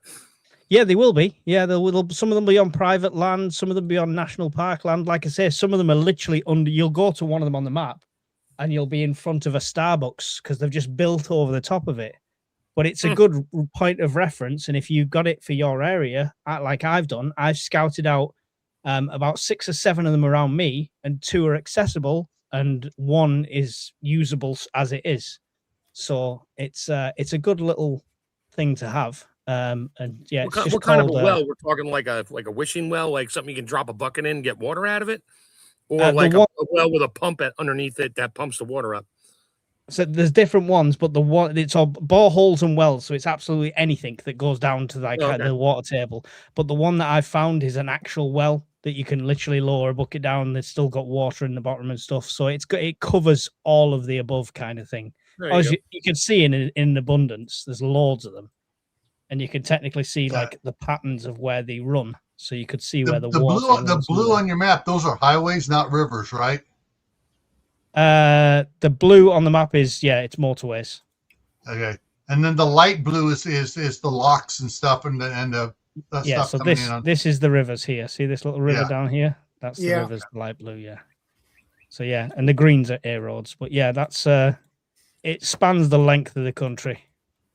So it's a nice little resource to have, especially if you think I'm going to bug out into the middle of nowhere, and you get to like here, and there's two wells, and it's like an old castle or something like that, and it's still an active well, then potential good bug out location. So it's definitely a good resource to check out. It's not my map, it's British Geological Survey, but we've just embedded it onto our site so people can get it.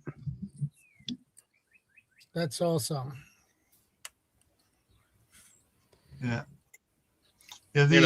Someone asked the question. Someone asked the question about how long do the water filters last.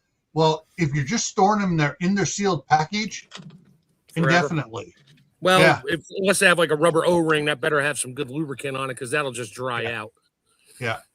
But the water filters I installed across the street for my daughter doesn't have an O-ring. It has a big flat piece of rubber on top of it that on the bottom that sits it in it. It's for a Culligan.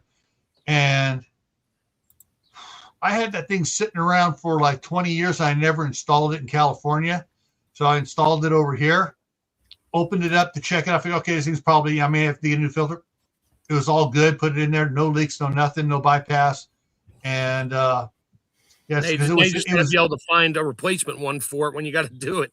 If it's 20 years old, they probably don't make it anymore. Oh, they do. It's the most common Culligan made whole house water filter. Oh, okay. So that's the thing. You don't want to get, this is a new space. No, where's the one that's been around for 40 years and they're still making thousands of them? Yep.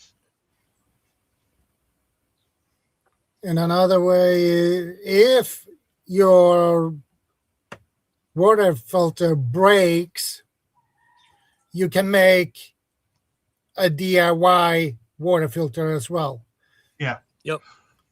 I made a filter for my koi pond when we were raising koi. The water coming out of that filter was better than the water coming out of our tap.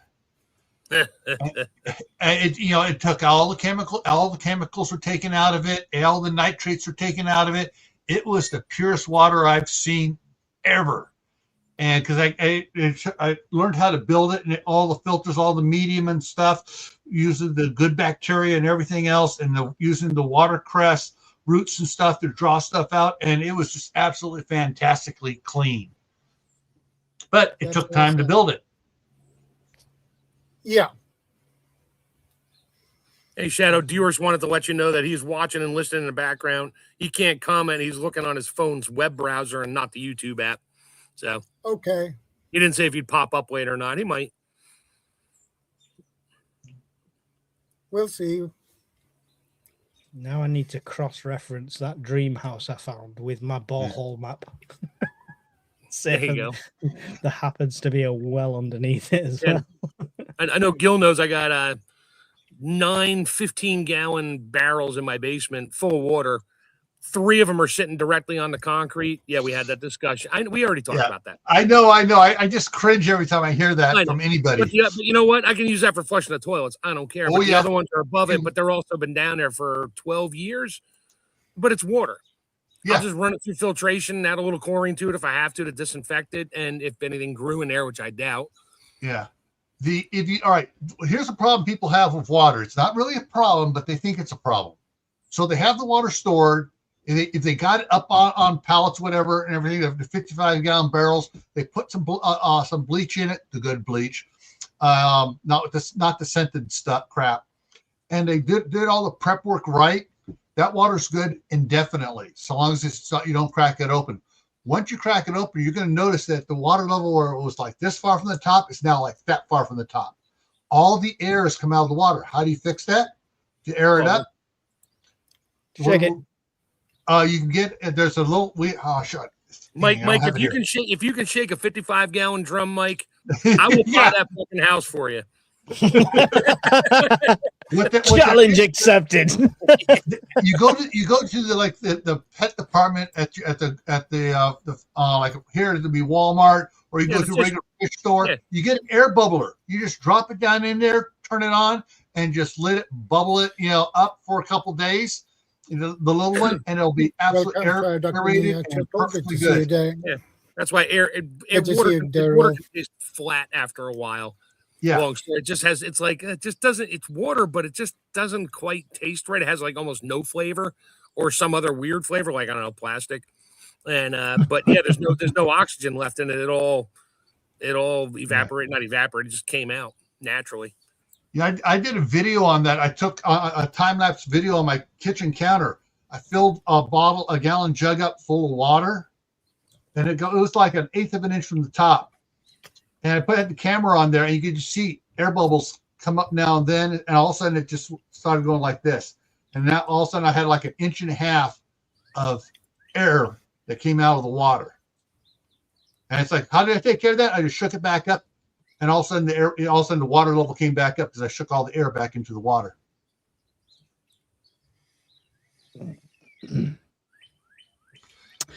Cheers, Purple Ale. Yeah.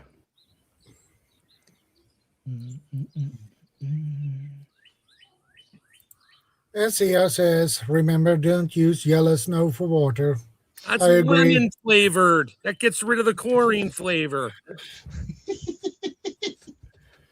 That's why you wonder why people go to restaurants and ask for lemon with their water, because it tastes like a swimming pool.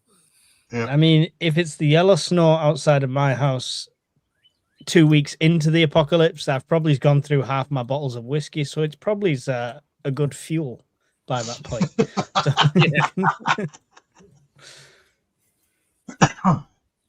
Don't eat snow as well. Can I just throw that out there? I know it's an obvious one, but I've seen stupid survival things eating snow for hydration. Don't do that. No, don't do that. You freeze your core from the inside out, and you ain't getting warm after that. Yeah. You technically you put a little bit in your mouth, and as long as your tongue gets warm again, then swallow it. But not mouthfuls of don't be eating snowballs. Yeah, it's not a good plan. It's not a good plan. No. Because that draws heat from your body, and you get hypothermia from it. Yeah, if you're going to get water from snow, use a fire. Yeah. Or a magnifying glass and let the sun heat it up and do it.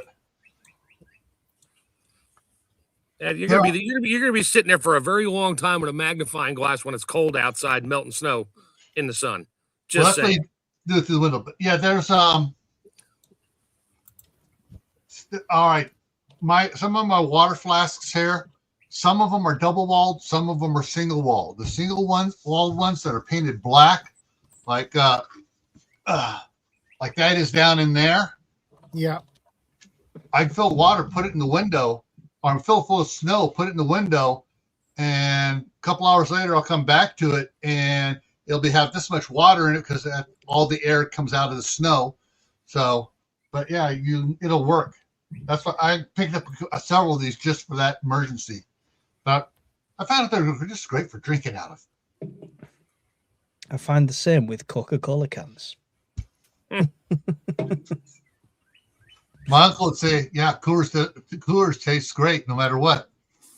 That's it. Best served in the snow. Yeah, best served at 33 degrees or 0.5 Celsius because it needs to freeze your taste buds so you don't taste how bad it is. Listen, best served on a snowy mountain by Jean-Claude Van Damme, barely dressed, as far as I'm concerned. That's the advert, right? Yeah. Okay. Bring containers of snow inside, it will melt. Yeah, I mean, there's nothing wrong with melting snow and using that way by all means. It's exactly the same as rainwater harvesting. It's just, I've seen survival programs and I've seen survival channels where they're like, I'm just going to bite this snow to hydrate myself. Good luck. Goodbye. It's nice to know you. Yeah, kidding. I mean, or you can, if you get lucky and find some pure ice, you can cut that out and bring it in and put it in a pot and heat it up and melt it. I'll find some pure ice. It's getting chipped up for my whiskey. That's what it'll be. Yeah, right. Mike is taking an ice carving class to make mugs out of ice so he can pour his whiskey in it. Yeah. Just waiting for the lights to go out, and I've got all sorts of little random bottles that I've saved up throughout the year. I'm going to have a nice tasting session for the first week. Actually, the Ice Hotel here in Sweden, they carve out cups and mugs of ice. Yeah, I've been to the ice bar in Prague. There's a 5-story club, and down at the basement level there's an ice bar in there, and you can only be in there for like 20-25 minutes, and then you've got to come out. But yeah, it was somewhere else. Different. That's pretty cool. Yeah, it was pretty cool. It was pretty cool. I beat CR to the punch on that one. Vanessa says she has eaten snow in the Arctic. Yeah, around here you may want to melt it and probably filter it for everything else that's in the air that's mixed with the snow.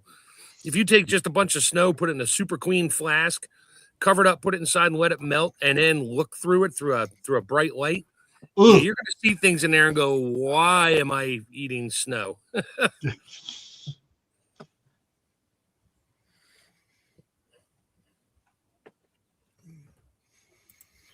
Vanessa says, we did get radiation from Chernobyl too.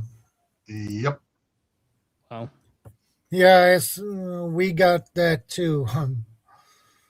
That's fine. I've seen all the movies. That just means you'll eat it and become a superhero. It's fine. Yeah. What doesn't kill you makes you stronger. Or something like that. That's true. Oh, whatever doesn't kill you gives you a Marvel series. What doesn't kill you gives you dysentery for a month.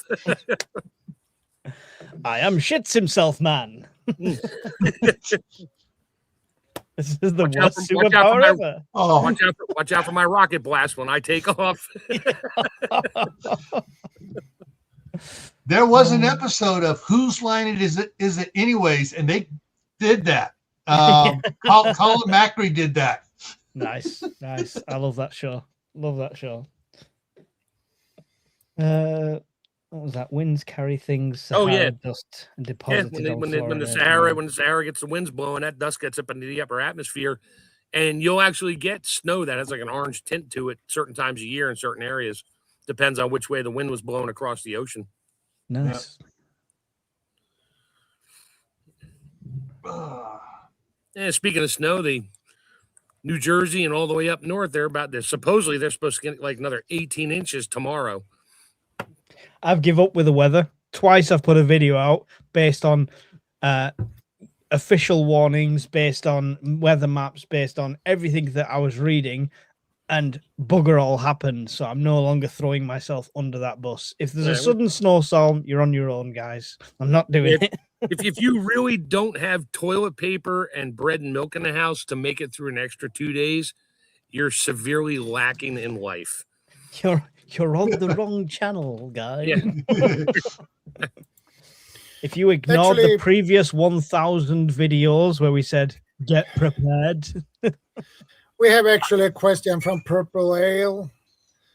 What would you want your prepper superpower to be? Batman's. Freeze dry man. I'm rich. That's my superpower. I'm rich. That's not a superpower. Yeah, I'm freeze dry man. Mr. Freeze. Anything he touched just dehydrates, including people. That's right. I freeze dried my wife. She'll be good for another 25 years. Don't tell her I said that. No, I could see that being a Marvel villain, freeze dried man. That's I like that one. I like. Oh, there was one that was like Mr. Freeze or whatever, similar. Yeah, Arnold. What would your superpower be? I mean, I don't know if it relates to prepping. Mine's always been like to be able to freeze time, and that probably does relate to prepping because then the 8 hours I waste sorting preps won't matter because everything else will be frozen. So yeah, that's probably mine.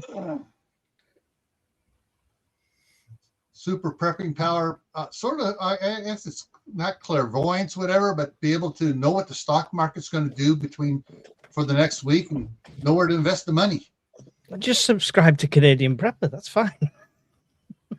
well, why not? Well, my superpower says ignore him.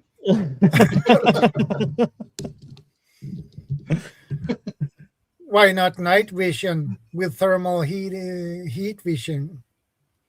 Cool. Yeah, predator view. That'd be great. That'd be great. Yeah. As long as you can turn it off, though, right? Nobody wants night vision in the middle of summer. In the day. Well, it probably adapts on the day. It turns off, and when you on the night, well, it's just like Superman's X-ray vision. You know when to turn it on. You know when to turn it off. I'd be dangerous and probably arrested if I had X-ray vision. So we'll just leave that one there. Yeah, we'll leave that one. But who's gonna know but you? Yeah, everybody, because I'm leaning outside the women's locker room, staring at the wall intently. Yeah. Hey, what are you Lily, doing? good to see you, man. They said if I ate carrots, I could see through the wall. It's not working. I'm eating carrots, I can't see through the wall. He must really like that brickwork.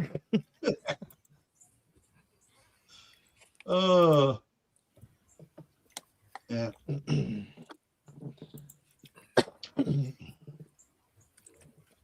I want to touch on something that Mark's talked about, you've talked about, Mike. Inventorying what you have and making sure you know what you have. Mm-hmm. The other part of that is making sure you're tracking first in, first out.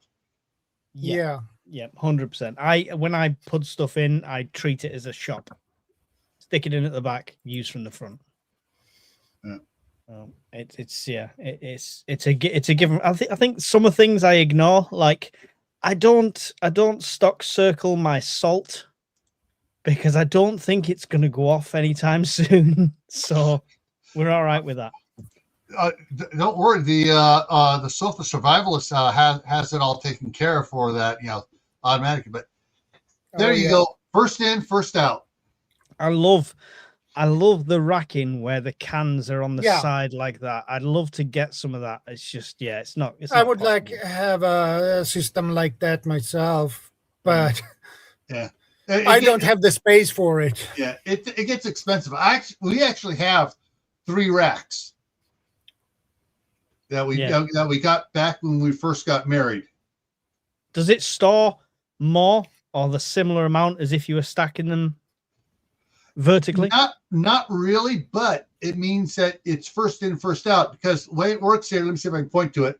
So this one here goes in and comes out down there.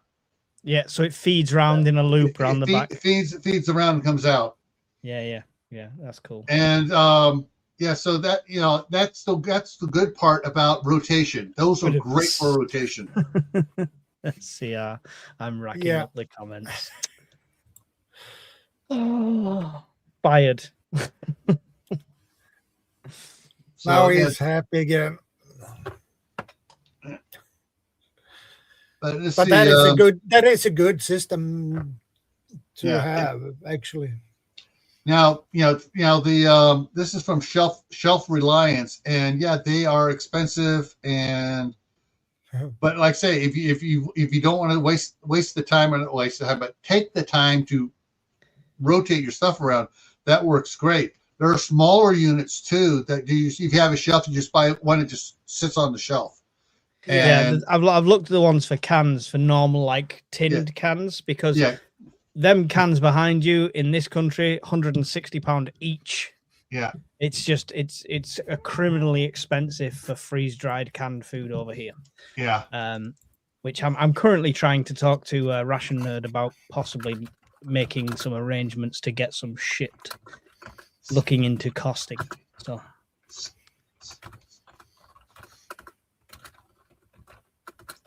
okay, here we go.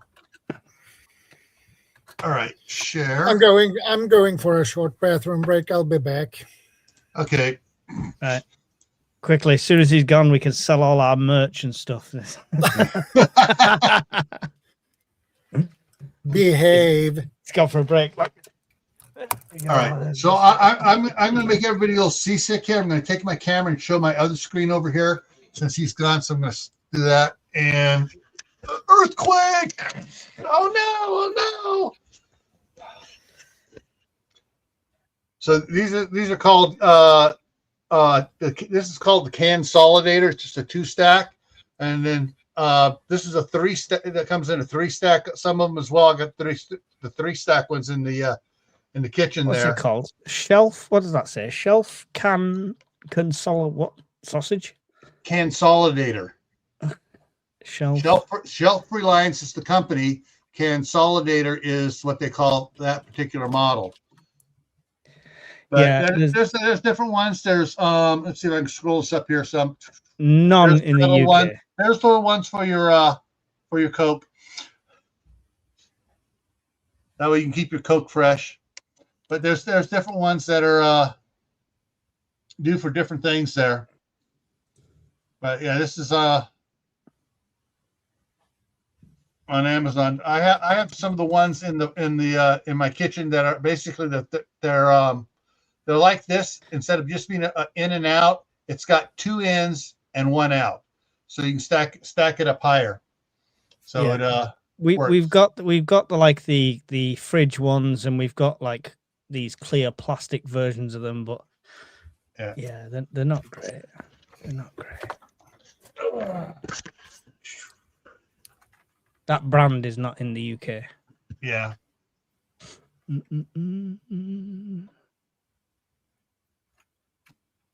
Let's see. I saw videos like that as well, Willow. DIY versions where somebody had made 2 ruts and the cans just went in from the top, and they were like just stacked like that on the side. Yeah, back before these came out, I just got some regular shelving, got some 3/4 inch square wood thing. Put 2 strips on it and put a piece of 1x on the end of it, and then instead of mounting the shelf flat, I just raised the one end up 1.5 inches. Yeah. Put the can and just rolled down to the other end. Had a whole shelf set up like that, and we used it for several years until we bought one of these things, and my wife said, "All right, get rid of that other shelf." So how much it cost a shelf like that to buy? Hang on, let me look up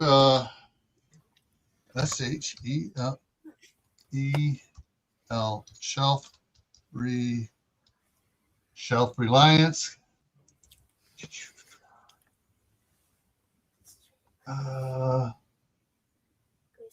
Storm incoming. Where's the big one? There we go. Let's see if it does it.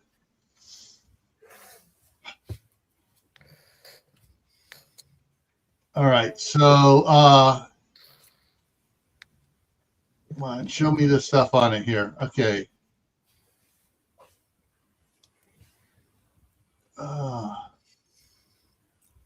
Man, I hate their website. I friggin' hate their website. All right, we're gonna learn together, folks. Here, let's put this up here. Boom, boom, boom, boom. Okay, so this is Shelf Reliance thing. The one on the far right over here that just disappeared. That's I have some of those in there. So you got 3 of them feeding down to the bottom. We have some of these around. Oh, I like that left one. It's got normal size cans on as well. Yes, we have that. We have that's what we have. Several of ours are. I wish it would. Come on. There we go. Come on. Dang it. They got all sorts of different things in here. But it's not going to what I want to go to.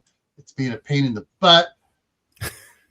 I hate. They need to clean up that website. Oh yeah, they need someone. Oh, it's so neat and cool. It doesn't. It doesn't do that. That's with the consolidators. Give me the shopping. I want the. See what this is the. Oh, okay. my. So you can buy the individual brackets that go in those big ones for different size cans. So they have all the different tracks. They got the medium, and the extra large cans and stuff like that. These are the spacer bars for if you want to have them set separate outside of that big rack. Let's see here. Go back one, and come on. Yeah, I really hate but back 20 years ago, it was a great. Their website was great. And then they got some punk kid in there trying to make it all fancy. Some punk kid. Yeah. Mike, I believe you can fix that website easily. Yeah, I am the punk kid. He's this one here is $48 for, and it'll handle 54 cans. Funnily enough, that's the only. I've just found that same model, right? Available from a company called homeloft.uk because no other self-reliant stuff is available. It is 107. It's on sale at £173.90. What? And it was £289.83. Ladies and gentlemen, Trump's tariffs. Yeah, it's not cost effective in this country like everything else. Yeah. So it's going to be Mike with a bunch of nails and some. In that case, it would be cheaper for you to build it by yourself. I plan to. I'm waiting to see what happens with this. There are a bunch of different ones around here, besides the Shelf Reliance. Other ones that have knocked it off that are cheaper that you can get from different places, and we've gone with some of those. They have you can adjust the width because not all cans are the same height. So you can adjust it narrow like for tuna cans, or you can adjust it for soup cans, or you can adjust it for pasta sauce type size cans. Let's see if there's a Temu one, shall we? Oh, yes, it'll last for 3 days and then it'll break. Not necessarily. Don't be cynical. You never know. All right, it'll last for 3 weeks, then it breaks. CR says modular systems. Yeah. Nope, they don't even have anything like that. Yeah. But yeah, the simplest one, like I said, I've made is got the brackets for a mount on the wall shelves, and I just angled it. There you go. Yeah. A little one. I don't know what the million things are. £9.90 anyway. Yeah, that's for your soda. That's for soda cans. I know, but I could fit normal cans on there. There's not much difference in size. How do you store your food, Mark? Because you freeze dry a lot. Well, freeze dried food is in a Mylar bag. I literally pack them into tubs. So you Mylar bag them and then into like just food grade buckets. When the food comes out of the freeze dryer and it's done, I pack it in a Mylar bag, seal it up with an oxygen absorber, and then it's just a pouch and semi-flexible, whatever, and they don't weigh much. But I literally have those 30-gallon or whatever they are, the Rubbermaid tote type cheap ones. I don't need heavy duty because the stuff doesn't weigh anything. So I buy the cheap ones at one of my local stores. This is my question for Ration Nerd. He's looking into it at the moment because it's not that heavy. So I don't understand why it wouldn't be cost effective to get it shipped over here. When they're considering they're charging 190 quid for a can of freeze dried mints over here. Here, you got to understand this. You're in another country from me. Yeah. I could ship Gil whatever I want. they're not going to open it up and say this doesn't come from an approved vendor, and with all the tariffs and all the laws and regulations and stuff. If I sent you anything over there, they would open every bag up to see what it is. Value below £100, they won't touch it. Yeah, but if I list it as freeze-dried food, it could be anything in there, like seeds, stuff that doesn't belong in the country, and quarantine stuff, all that. Here's some shelves for you. I'm gonna. All right, that one didn't go up big, but yeah. So you different ways of doing it. Go ahead. But there's these are all do-it-yourself. Build your shelves, angles. You put it at one end, rolls down to the other end on these. Where was that? There was one in here that I wanted to show you guys. Oh, this. See if that one goes. I hate it. It's going small instead of big. Dang. What are you telling me? What are you telling me, Gil? Every time she's turned around and said, "You've put that shelf up wonky," I could have said, "No, it's a design feature." Yes, yes, exactly. But that's why the TV's like this as well. What they're not showing here is the one my brother did for instead of going lengthwise, like the one on the left here, from the right to left on it, he actually built it front to back, where you put it on the one shelf and it would roll to the back, drop, and then roll back to the front. Yeah, you can buy those. Those are the commercial ones. Have that. Yeah, but this was homemade. He made some big. These were stout. There's method to my madness. I like that one there. DIY. So go back up, slanted. That looks like a small space. Like I've got that white one there. That one. That one. Yeah. So the reason I want to do this is because for some reason, some genius at different canning companies either make them stack or not stack, and so the ones that not stack are a pain. And it's all right saying, well, don't buy the ones that don't stack, but you've got to buy what you eat, and that's certain ones that only the missus likes. So I need an alternative storage method. And some of these have they built them with pull-out shelves, so you can pull it out and look at it. But yeah, there are a lot of DIY ones. Here's one that's you can see how it slopes from front to back on there, but it's just all one direction. So you feed it from the back and take it from the front. But is this one going to come up? Nah, it's not going to come up big. Where they made it so each compartment you put it in there, it rolls to the back and comes back to the front. I mean, I could easily do that because it's just angling one board this way and then the bottom one board that way. Yeah. Right? So I mean, I could easily make something like that. I might have to have a tinker and see what I can do. But yeah, there are So what I Googled was DIY slope shelves for food storage. And they'll give you lots of ideas and stuff going through these. But yeah, I was trying to find some of the old ones that they actually had the front to back, a bunch of them done, had a good design up, but they're not showing it. But yeah, there's a lot of fun things to look at, but the problem is now it gets to the hard part. Someone that doesn't know how to work tools and work with wood and run a saw, someone who can't cut a straight line with a saw, why is it turning on me? Practice. I used my old boss at joinery. I did my apprenticeship in joinery woodwork, and he could cut straighter with an axe than a lot of people could cut straighter with a saw. He was a talented man. Yeah. Experience. Yeah, definitely. Yeah. I think this is all part of some people's problem. Hard part is trying to figure out how to store it and make it so they can use it and not lose it. Yeah, I agree. Yeah, it's what I've got to consider. What a lot of people have got to consider in the UK and probably Sweden as well is we don't have the abundance of space that a lot of Americans have. Like when it comes to even like basic houses and stuff, you've still got a lot more square footage than we have in our houses for equivalent prices. So it's always to do with how can we make the most out of a small space.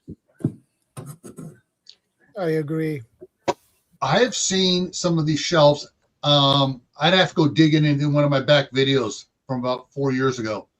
But basically what they did is on a hallway, they just built a shelf that was 4 inches deep, and that's it. Up down, it just had it all stacked up, so you just put stuff on it. So that you had to move it. You had to slide it from right to left for it. So basically, first new stuff comes in on the right. You take a can off the left and just push everything across. Then there was another one which was basically a big drop one. I wasn't too, once it's full, it works good. So it's about the same thing. It's that about that wide. You put the can in the top, and it's got the divider. You have your divider boards and a piece put over the front so they can't fall out until they get to the bottom. And at the bottom, it has a little lip on this. So you reach in, you pull the can out, and they all drop down at can height. But there's one picture that they had down their hallway. That's all they had on the one wall. It was all of those. So you just go down, okay, grab a can. Yeah. Now, there are some apartments in like New York City that your hallways are not that wide. Yeah. So that won't work too well. My pantry at the moment is basically an understairs cupboard, right? So once the shelves are in, then the rest of the room is walking space. So if I could build thinner shelves with the kind of drop down for the cans, then I could have them both sides and fill that out and walk through the middle. That's kind of the idea behind it. Yeah, that's a good idea. Yeah. Or somebody wins the lottery tonight and buys me that house and we're all sorted. Yeah. You lift up that 55-gallon drum of water and shake it and aerate it. Hey, Bob. I mean, afternoon. You all right, Bob? Good, all good. He's got his coffee. We're good. Yeah. Does the 55-gallon drum of water have to be full? Yes. At 8 pounds per gallon times 55, so that's about, you got to be able to pick up about 450 pounds American. What's that with in 2 kilos? hands and shake the crap out of it to re-aerate it.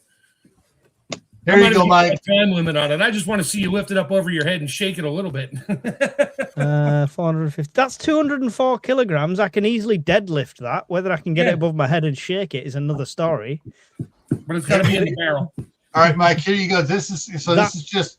Yeah, that's all it is. You just on the wall. You put it on the top. It comes out on the bottom.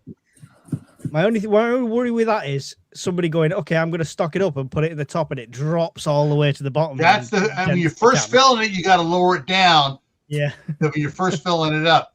But once it's full, you take one out and you put some in there. And it's not too bad. But the big drop ones, it's dropping 3 feet. Crack. That's actually perfect. I need to do an estimate and measure and think of the wood for that. Yeah. Send me that picture, Gil. All right. What is this? Well, the topic is what are the challenges for prepping? What is the hardest part for you? Okay, the biggest challenges I've had was my wife and daughter are extra small, petite women. So I've had to make multiple accommodations so that anything that we bring into the house can be used by all of us. And I show you one example is I've got pistol belts, for open carry for everyone in the house. And I had to let my wife select a knife that will fit her hands and my daughter's hands. Mm-hmm. You see, this is one of the considerations is something like this. She has to be there to select what will work for her because their hands are freaking tiny, man. Is that a dagger? Is that bladed both sides? Yeah, it's called a boot knife. It's not sharp on both sides. All right. Okay. That's why I left one side black and I polished the steel on the edge side. This thing will go right through any clothing or anything you want. But like this, consideration for an extra small person, and you guys might have saw the video where I had to make a tool to where my wife and daughter could do a 2-man lift on a 5-gallon container of water. Yeah, I saw that. I had to do that. Whereas most people, they can pick up a 5-gallon container of water with both hands and carry it. They can't. Well, maybe they could, So can you make me a tool so I can lift up a 55-gallon and shake it above my head? Because then Chef has to buy me a house. it's called Mike. It's called a forklift. Just put it down. Now those are the things that have been challenging, and also for me, like when the wife finally went into getting handguns, having to find a handgun that she and my daughter can fit in their hands easily, and then I had to go back and remove and replace the trigger pull springs for lighter trigger pull because their fingers are just freaking tiny, man. And on and on and on. I swear it gets challenging, but I've gotten through all that, so we're pretty well on coast right now. Cool. Yeah. Those are some of the challenges. For make sure that something can be used by anyone in the house. That's the hard part for me. That probably falls into your line of thinking with everything now, right, Bob? So as soon as you see something new, you think, "Oh, that's cool. I wonder if they could use it." Is that? Yes. In fact, here's on my H harness. This is the knife I chose for my use because I've got huge hands. Mm-hmm. See, the wife and daughter handle mine. Yeah. You know, if it's specifically and only for me, we're good. I can use this. But for the wife and daughter, they're so tiny that they have to be specially accommodated. Yeah, I agree. Yeah. Mm-hmm. That's been some of the challenges for me, but I've gotten over it. Most of the hurdles are already climbed over, and we're pretty good to go. Is that the cold steel one you've got there, Bob? Yeah, this one's a cold steel. Yeah. It's listed as a hunting knife, but that ain't no hunting knife. That's for whatever, That's just things get screwy, Yeah, that's a very big knife for it to be a hunting knife, in my opinion. It's the first time you've held up a knife that's available in the UK. This is what happens. Bob comes on and I spend money. And Mike, I sent you two with two different pictures of those type shelves on email. Did you say? Sorry, you froze a second. I sent it to your UK Urban Prepper. Superb, thank you. Yeah, and another consideration too. I'm not just talking about knives, but like when she selected these, I probably got 8 or 10 of these to go on all the pistol belts where they're, and I had to go back over these and hand finish the cutting edge so that it is absolutely razor sharp because they're both petite, they're both tiny. I have to make sure that it will cut through a jacket even with minimum force. Yeah. So it's been a headache, but I'm glad I got it done. So I've recently realized the gaps in my sharpening tools as I've started to work on this. Okay. So now I need about 3 different grain stones because I took it as far as I can with what I've got. Because in the past, I've never had to sharpen something from dull. It's always just been fine tuning something to, Yeah. But this was pretty much dull. So yeah, it's a massive learning curve. Oh yeah. Well, I used the oil. I used the oil, Bob. I used the oil, Bob, and it started to get like a half crack in it and stuff, and it's fine now. And I covered the rope at the top here with the glue stuff. Mm-hmm. It's actually made a massive difference. Just using that oil, it just made it feel a lot stronger. Like after about 3-4 days. So yeah, it's great. Yeah, I've cut open wood after I've used the boiled linseed oil. If you really soak it in, it turns into almost like a plastic on the inside of the wood when you get it really soaked in. That's what you're feeling right now. Yeah, and it makes the wood a little flexible so it won't break. Yeah. Good How stuff. often do you repeat the process, or is it just done? I've done initially, and then my hammers. I got a whole tub of metalworking hammers. I went back about a year later and reworked those and oiled those again But that's up Right. to you. You can leave it just as it is forever, but depends upon how often you use it. I'd say if you have the time, go back once a year and soak it again. It won't hurt, you know. Yeah. Cool.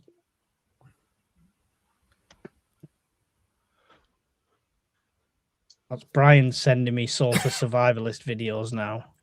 Why is he sending it to you? He's making his own now. I get it. Okay. I think he's sending it to me so I can try and share them on here. But I think when I shared them last time, there was no sound. I don't know if he's sending it to me. I haven't checked check my messages. The other thing that's probably tough for a lot of people is trying to learn about prepping. What everyone else knows. Well, here we go. Let's go. It's reaching the preps. Look at that guy. Look at that guy. All right. Was there audio on that? Yeah, there was audio on that. I missed the first 20 it's seconds. reaching the preps. The hardest thing about prepping was reaching the preps, and then there's another one as well. He has to stand up and walk. The hardest thing about prepping, it's reaching the preps. There you go. Same one. Yeah. All right. Send it to me. I'll stick it on the list of ones to post. I got the special needs one coming up next, and I think grow your own is coming up next, and then special needs after that. The mushroom one was funny. I loved the mushroom one. That was good too. Honestly. Oh, Lord. They're all edible once. Whoever gave Brian AI, it was a terrible, terrible idea. You've unleashed a monster. I mean, luckily, even AI says sometimes, no, I can't do that. It's too horrible. I got a whole bunch. I just got to send him the rest of my ideas. They're all written down already. I just didn't want to overload him, but apparently he's having fun doing it. So I'll just send him the whole list. Like, there, have at it, buddy. I think he's already sent them to you. He's just said sent, dude, in the chat. Oh, okay. Oh, Lord. Don't mind the crinkly sound. Now I'm packing chicken in bags to take it to my chamber sealer so I can put them in the freezer so my dog can eat it. Right on. Here's a question for you, Chef Tech. So, freeze-dried food is expensive over here. However, if I search freeze-dried chicken on Amazon, lots of cans appear with pictures of dogs on. How edible is that? You're on your own for that one. That may be the grade 2 chicken that's not fit for human consumption, and they freeze-dried it for dogs. Is that what it is? It could. I've never even heard of that, but yeah. So if I literally type in freeze-dried chicken, I've got like freeze-dried chicken, cats and dogs treats. Oh, those are treats. Yeah, that's the same thing. If you don't want to, they freeze dry it to make them lighter. Yeah, it makes the dogs chew on it, but they got to go drink a lot of water when they're done. Yeah. And I'm wondering, like, it's probably not. It's probably got other stuff in it. It's not fit for human consumption. That's why it's a dog treat, not a human treat. Well, it doesn't say that. Look at the ingredients. What's in it? Zero artificial colors, flavors, or additives. 100% chicken breast, no other ingredient. It actually says it on the box. Perfect size and shapes for cat to enjoy. I might do this. This is a video of Mike eating cat food. Order bag. See what happens. And then Scottish Prepper will make a video of an AI video of Mike eating cat food, and all of a sudden just morphing into a cat going meow, taking a dump in a litter box. I mean, if I get this, if I get this and rehydrate it, and it tastes like decent chicken, there's a relabeling and selling opportunity right here. Hey, Mike. Years ago, a company was going to make beef stew, and they had all their investors and did everything. The contractor they hired to put in the assembly line, the product line and stuff, where all the cans would go rolling around, put in the wrong rollers. The rollers they put in did not have food grade grease in them. They had just regular grease. Good to see you. And then over here, the FDA goes, whoa, wait a minute. You can't sell that to people because they don't have the right grease in there and it could become contaminated. Right. So what they do, they rebranded it and that became Alpo dog food. Oh, nice. Yeah. I mean, all because of the rollers, the grease in the rollers on the product line.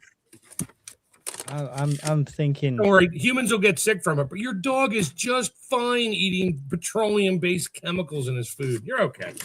100% chicken, no other ingredients. Freeze-dried treats. I'm going to get myself some freeze-dried chicken treats and test them in a curry. How's that for entertainment and YouTube commitment? Is it cooked? That would be raw? fun, Mike. Is it cooked? Does it say cooked or raw? Does it show the chicken as being white or orange? It doesn't show. It shows a dog jumping with the red and white stripes on his jumper.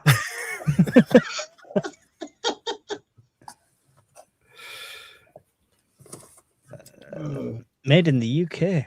Well, if you can make that, why can't you make a real freeze-dried chicken breast premium lean meat?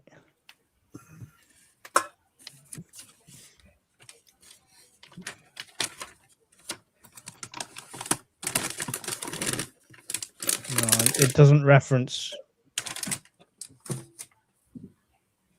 Doesn't even say cooked or raw. That's kind of odd.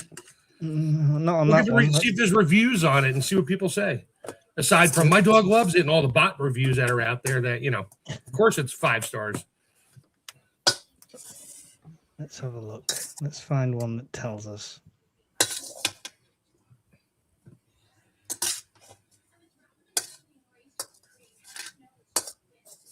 Crap, there's probably a phone number or a website. Just go there and ask them. Yeah. Is this cooked or raw? Does it matter for your dog? Yes, it does. I got a sensitive dog.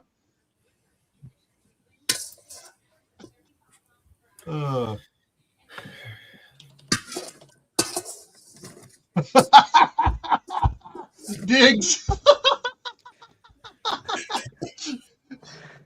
Have to stage an intervention for his dog bone.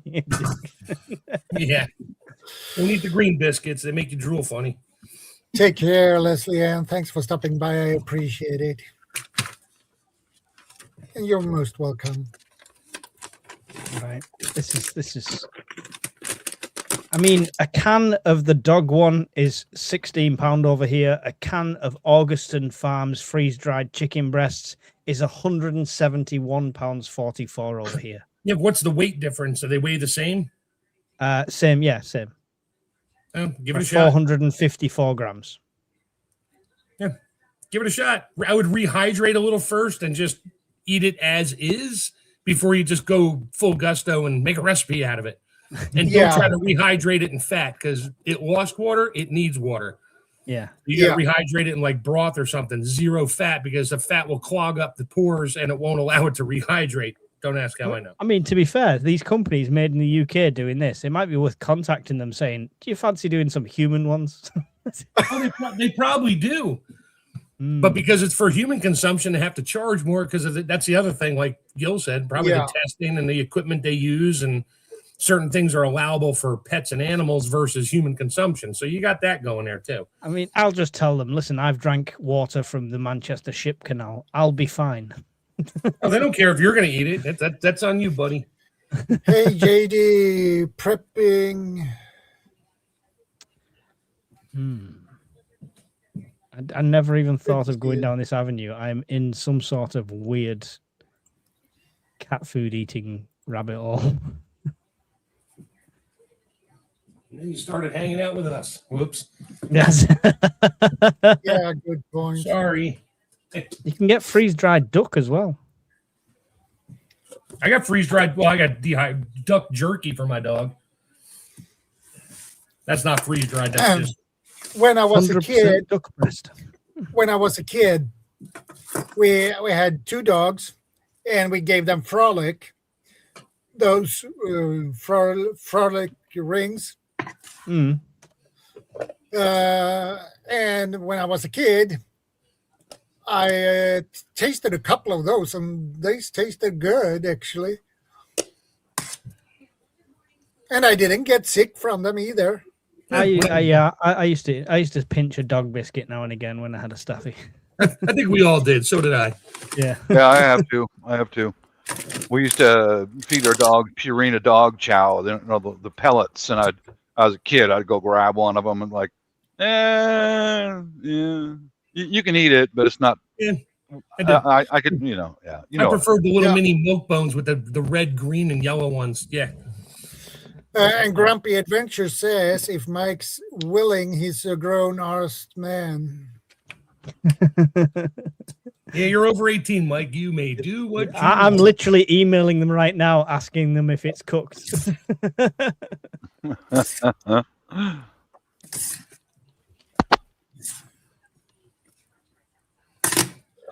And Willow Tree says, as long as Mike doesn't start chewing in pig's ears from the pet shop. Hey, if you're desperate, I've read stories about on the Eastern Front, Russian and German soldiers would have to eat their belts. It's leather, That's all they had. They'd have to eat their boots and belts of their dead comrades, because that's all they had. Maybe I should change my email to not UK Urban Prepper one, because they're going to suss that straight away, aren't they? No, they're going to be like, yeah, we ain't selling stuff to this guy because he's going to put it on the channel. He's going to eat it. Definitely going to eat it. I mean, they get the win for the customer service picture for me. Look at that. That's a good one. That's a good one. And CR says, last 45 minutes was food chat and Mike trying strange foods. Lol. What's the hardest thing about prepping? Staying on topic.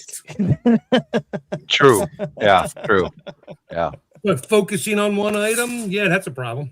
Yeah. Another thing that can be really tough too. That is, you run out of food, and you need to get more food. And what's your secondary backup? Yeah. And you find insects. That is another hard thing. You need to get over that. Yeah. Nasty, disgusting thing. Because if you're really hungry and your family's starving, and you find good edible insects, what are you doing? Leave them or take them with you? You're gonna eat them. He was right. You will eat the bugs and you will be happy. Yes, sir. Because that's all there's going to be.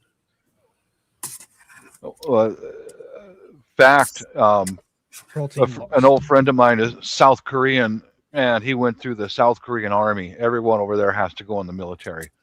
And they take half a dozen soldiers at a time to this tiny island off the coast, and they drop them. You're on your own for like a week or two. You're on your own. That's it. Just their uniform. That's it.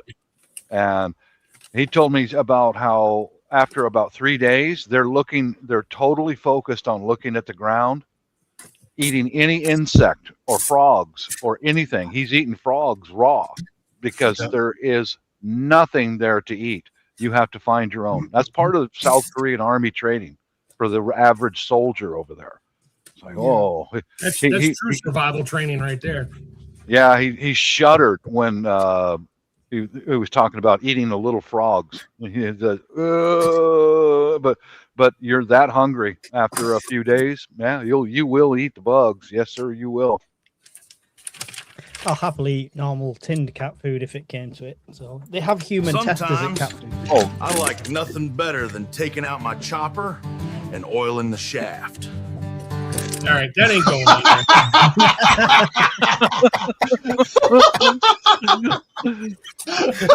That's just messed up. This is what happens when you think yours bad. At least it's not your face when he starts off. This is what he does when he captures my face. Today on I Shit You Lots, special brand prepper food.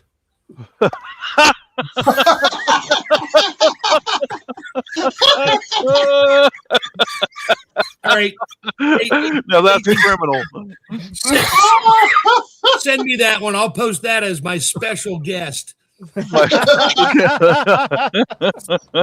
put that one up tonight. Oh, Lord.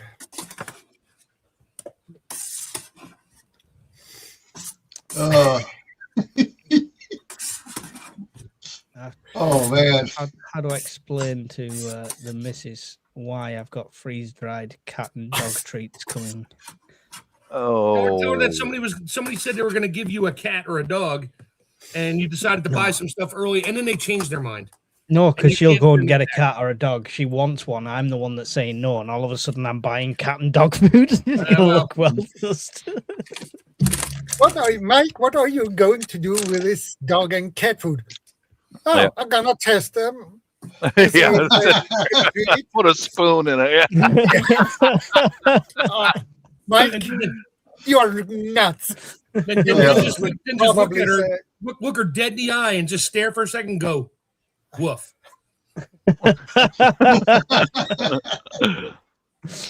Oh dear. I think I could subscribe and get it regular. Mike, I think if you actually put a spoon into some cat food, started eating it right out of the can, the wife would go, "You're on the couch until your breath stops stinking." I mean, it's chicken. It's chicken. It's fine. It's all good. Shadow, Steve wants to know if you ever fed that fermented fish to your dog. Oh boy. Probably not. Dogs wouldn't like it, because even if you get it off, the smell off, or yes, it would sit in the fish, and dogs has great smell, so they wouldn't eat anything that smells nasty. A cat would eat that. Cats love fish of all kinds. If they smell fish, man, they're going for it. You know. Yeah. I wouldn't want to open from. I've never eaten it. Just saying, but I've seen videos of people eating it. I won't open one of those cans inside my house if it's that powerful. No, we ain't doing that. No. Mike says meow to his wife and does the claw. She might get the wrong idea. Yeah. Baby number 17 on the way. Yeah.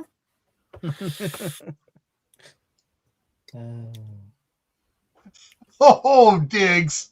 Oh, man. Oh.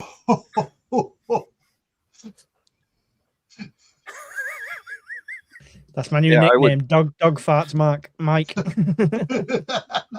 Somewhat back on topic, like when I was gathering up canned food and dry food, and I would interview everyone in the house. What do you prefer? Which would you prefer? You know, that was, and then have to put together a shopping list and what's available, and start gathering up something that everyone in the house would like to have. You know, that's kind of a challenge, but it's not that hard. You know what I mean? Considerations, just like my daughter, I don't know if she's still a vegan or not. I don't know, but she was there for a while in high school. So I had to gather up all kinds of different beans because she won't eat any meat. So pinto beans and blah, blah, blah, blah. I got a lot of that sitting just for her, you know. Can vegans eat the cat treats? I'll tell you what. I tell you what. If they're hungry, they're going to eat that meat. If they're hungry, they will eat it. You bet they will. Oh yeah. Vegan and vegetarianism is a luxury of Western society. I agree. Yeah, you don't see that overseas very much. Nope. No. Yeah. Or like Mark does, you know, he runs the lawnmower out there over his lemon balm and the peppermint and stuff, and he just drives all the vegans in the neighborhood crazy. Mm-hmm. They're all going, "Oh, it's good."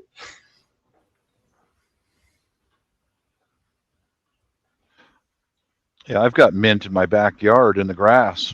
I just leave it, just run it over, you know. Yeah. Are they pushing the vegan and vegetarian options more in the States? I've noticed in the UK, the supermarkets, like, selection of that has gone from a single bay in a fridge to like a half an aisle, nearly a full aisle now. I mean, generally they just tell them go to the vegetable section. Mm-hmm. He's outside pushing the trolleys. No, I'm sorry. Now Sierra is hungry again. Oh, there you go. Appetite returned. Oh, shit. Yeah, I'd say yes and no, Mike. It depends upon like where you're doing your shopping. It feels like everywhere it seems to be getting pushed more and more now. And to top it off, like the price of minced beef, ground beef, I think you call it, over here has doubled in a year. So really? It's literally doubled in a year if you get like 5% fat ground beef. Wow. So, and yeah, so I don't know if they're trying to manually shift people over because it's more green, it's more carbon efficient, apparently. It doesn't matter that they fly avocados halfway around the world, you know. But... yeah, that's a fact. Mm-hmm. Brian has sent you the last video. Brian. In Discord.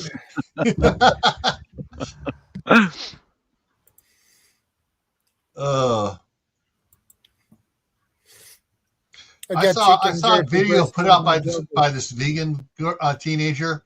She goes, "These are vegan eggs. The chickens were raised on, organic, It's like, I'm sorry, but no, it's not a vegan egg." There's a documentary about like vegetarian and veganism on Netflix a while ago, and Arnold was on it because he alleged that he'd gone to like the vegan side. And then you watch the documentary and he literally opens his fridge, gets eggs out and puts them into his morning shake and stuff like that. I'm like, hello, has nobody else noticed this? This is not right. Yeah. The thing is, it's all right being an ex-bodybuilder preaching this, but he got his career by eating steaks, red meat, and chicken. That is what he got it with. Yeah. Let me. And CR says, how about storing enough fat sources, especially in cold areas? That is a little bit of a problem, actually. Need prepper food.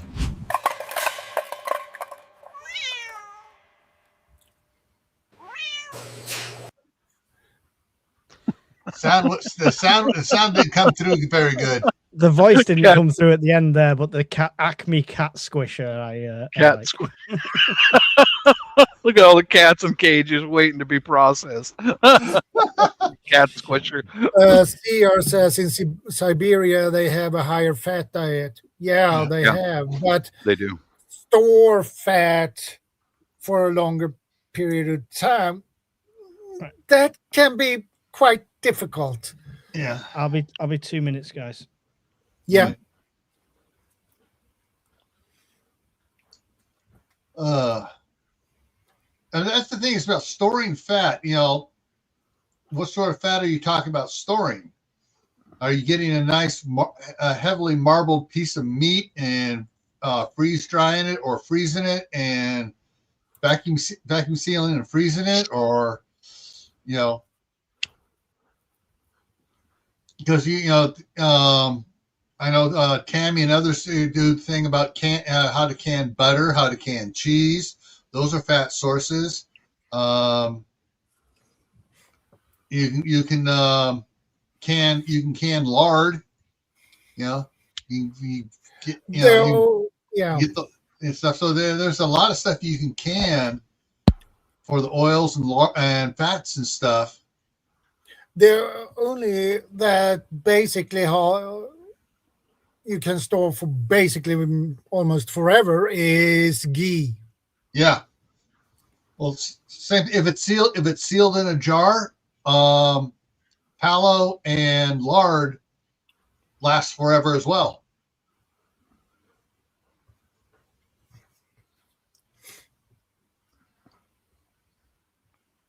He's off to find a lamppost.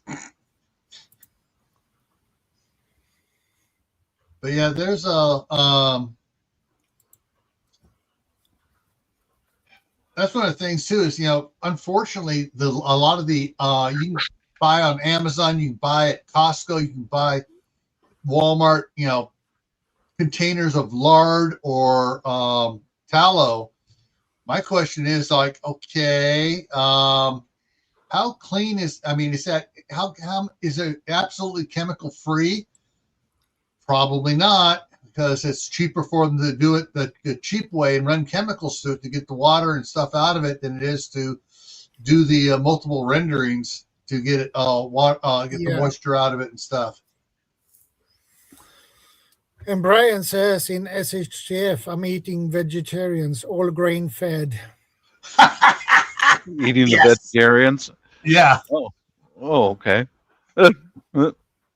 Isn't that illegal? It's called long pork. Yeah. Yeah, of course they're trainers. Steve says it's long pork. Mm-hmm. Tell the boy, hey guys, what have I missed? A lot. I'm gonna eat Canadians. That's what I'm gonna eat. Canadians. All right. Pete asks, says, can you do you store cooking oil in bulk? Well, the only cooking oil we use is olive oil, because canola and all this stuff is not healthy at all. It is. They say it's heart healthy. It's not. It's 100% not. It's full. Look at the video on how they make canola oil. You'll never touch it again. I guarantee you. You can store Crisco vegetable shortening and use that. I've got some bars of that are. Yeah. Well, that's the same thing with Crisco. It's not healthy for you. Crisco was developed as an axle grease for World War II. Well, you can still eat it when you're hungry. Yeah. Well, I'd rather go ahead and store olive oil or tallow or lard. It's healthy. Yeah, I've got olive oil in storage, but I've got Crisco as a backup. Yeah. You could also make that into candles too. But yeah, I have that for candles. Yes, I do have that, but yeah, ghee doesn't need to be refrigerated. No, that is the good thing with it. Yeah. Yeah, exactly. You just leave it as it is, and it won't spoil. Yeah. I should get some ghee, actually. That would be awesome. All right. Brian's taking off. He's got to work tomorrow. Okay. All take care, Brian. Later. See you later, Brian. Later. Dig says canola oil was actually mass produced as a lubricant, and like Gil said, Crisco was originally for lubricating bearings. Mm-hmm.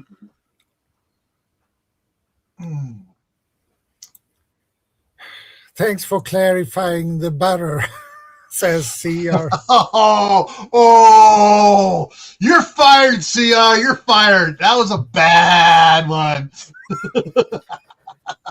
I don't know what happened. I disappeared for 2 minutes, came back, and you're all talking about oil and lubricants. I mean, are we doing P. Diddy prepping? Is that what's happening now? No, I changed the topic a little bit. Eating Canadians. So yeah, CR, Canadian you know where you're going. Yeah, CR is going to go right in the frying pan. That's it. Make him into CR steaks. Oh. Oh, man. Yeah, but I'm glad I've been doing this prepping stuff for a long time because we're pretty well set here with us. You know, Yeah, there is one thing that is a challenge for most people, but not so much, is getting prescription medication, having an ample supply. Mm-hmm. Now, we're kind of lucky because my wife is in the healthcare business and she knows how to talk to the doctors. You know, the stuff has to come from a doctor. So she speaks with them and gets extra issued to us. And we've got it sitting there. And she writes the date. She writes the date down on the bottle. We've got some stuff now for her, which is refrigerated, and it's like a hypodermic, but it's like almost like the EpiPens. So it's in the glass tube, but it's in the plastic pen. And after she started getting them, we suddenly had this accident where 3 of the boxes got dropped and broke, so we had to have an extra order on top. Tragic things like that happen all the time. Yeah, things happen, Mike. Yeah, I get it. Yeah. House flooded, all of our pharmaceutical tablets dissolved. We got to have some more. I get it. She's got 6 months, but it's not life threatening. It's quality of life threatening. It's a skin condition sort of thing. So at least we've got a run on though. Mm-hmm. Well, here in Sweden, you can only get medications for only 3 months, and you can't stock up on medications here. It's nearly impossible to do that. What happens if you happen to have a flood in your kitchen, Shadow, and it damaged a box of that medication? Could you not get an extra month as an emergency? No. I mean, they won't replace it. No, the doctors don't do that. They won't do it, huh? If you've damaged it, right? That's a shame. Yeah. So one of these, this is my medication, okay? My blood pressure medication. Yeah. And this one lasts me for 3 months. Yeah. So I can't take out one more next week. One more of these next week. Have you? I mean, so this is where I can't speak for anything that I don't take anything that I need. But is this where research comes into what could help that sit in 3 months' time? If everything went today and you had 3 months run on, have you looked at natural alternatives, different ways to bring your blood pressure down, different things you could do if you haven't got the medication? Well, if that happens, I need to find something else that do the doing same that thing. Research now, though, not when it comes to the last pill, And the problem is the missus have her medication. Yeah. It's antidepressive medication for her epilepsy and things like that. And that makes me a little bit worried because we have those restrictions. If it was possible, I would like to have a year of supply of medication, but it's impossible in this country. Yeah. That's a shame, man. Yeah, I think so too. Yeah. Do you ever travel outside your country? No, not. I have been in Denmark and Norway. I have been, but that's other countries I haven't been. Yeah. I know for a but while. I will probably have some issues. So if I go, let's say, visit USA and I get back and I buy medication there in the States and get back, that might be some problems with the customs. But here's what some people have done. I'm not saying to do this. This is just a historical reference. And here in the U.S., they used to go up to Canada to get stuff. Well, they would take an empty or almost empty container, with the script on it and everything else up there. Buy up there, put it in that container, and bring it back. Well, this is my stuff. I had it when I went up there. Check your paperwork, and so the container goes up, container comes back, and now they got extra. Yeah. There's all sorts of methods that we can't discuss technically. and we do not support or encourage or any of that other thing. But it's just historical stuff what people have done in the past. I'm sure you could hire somebody from Mexico to transport it for you. Just saying. I mean, I would definitely look at alternative and natural remedies for stuff if there's. Yeah. It might not be the perfect replacement, but anything that improves the quality of life after medication is going to be a bonus, right? I'm trying to think who it was. Someone was talking about that, and what they were doing. They were like, what? One day they would take their prescription, next day they would take the herbal.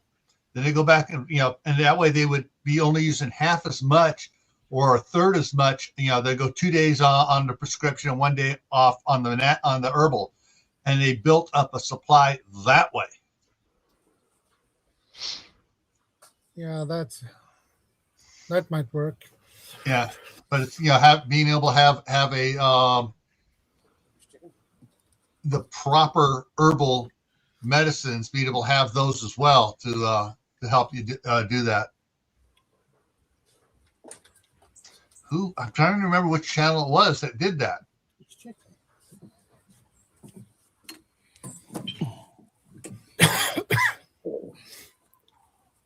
Okay, Sierra. Top of the hour. Top of what hour?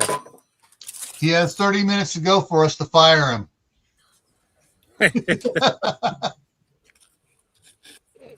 Are Canadians considered vegan? Or would that be considered vegan? What, if I would never eat any. I would never eat an Englishman, but I would consider eating a Canadian. But what about eating Russian then? Ration them? Well, no, Russian. Russian. Oh, some of those Russian ladies. Yeah, I would. Oh. All right, how did we get to that? I haven't got a clue what you're talking about, Bob, honestly.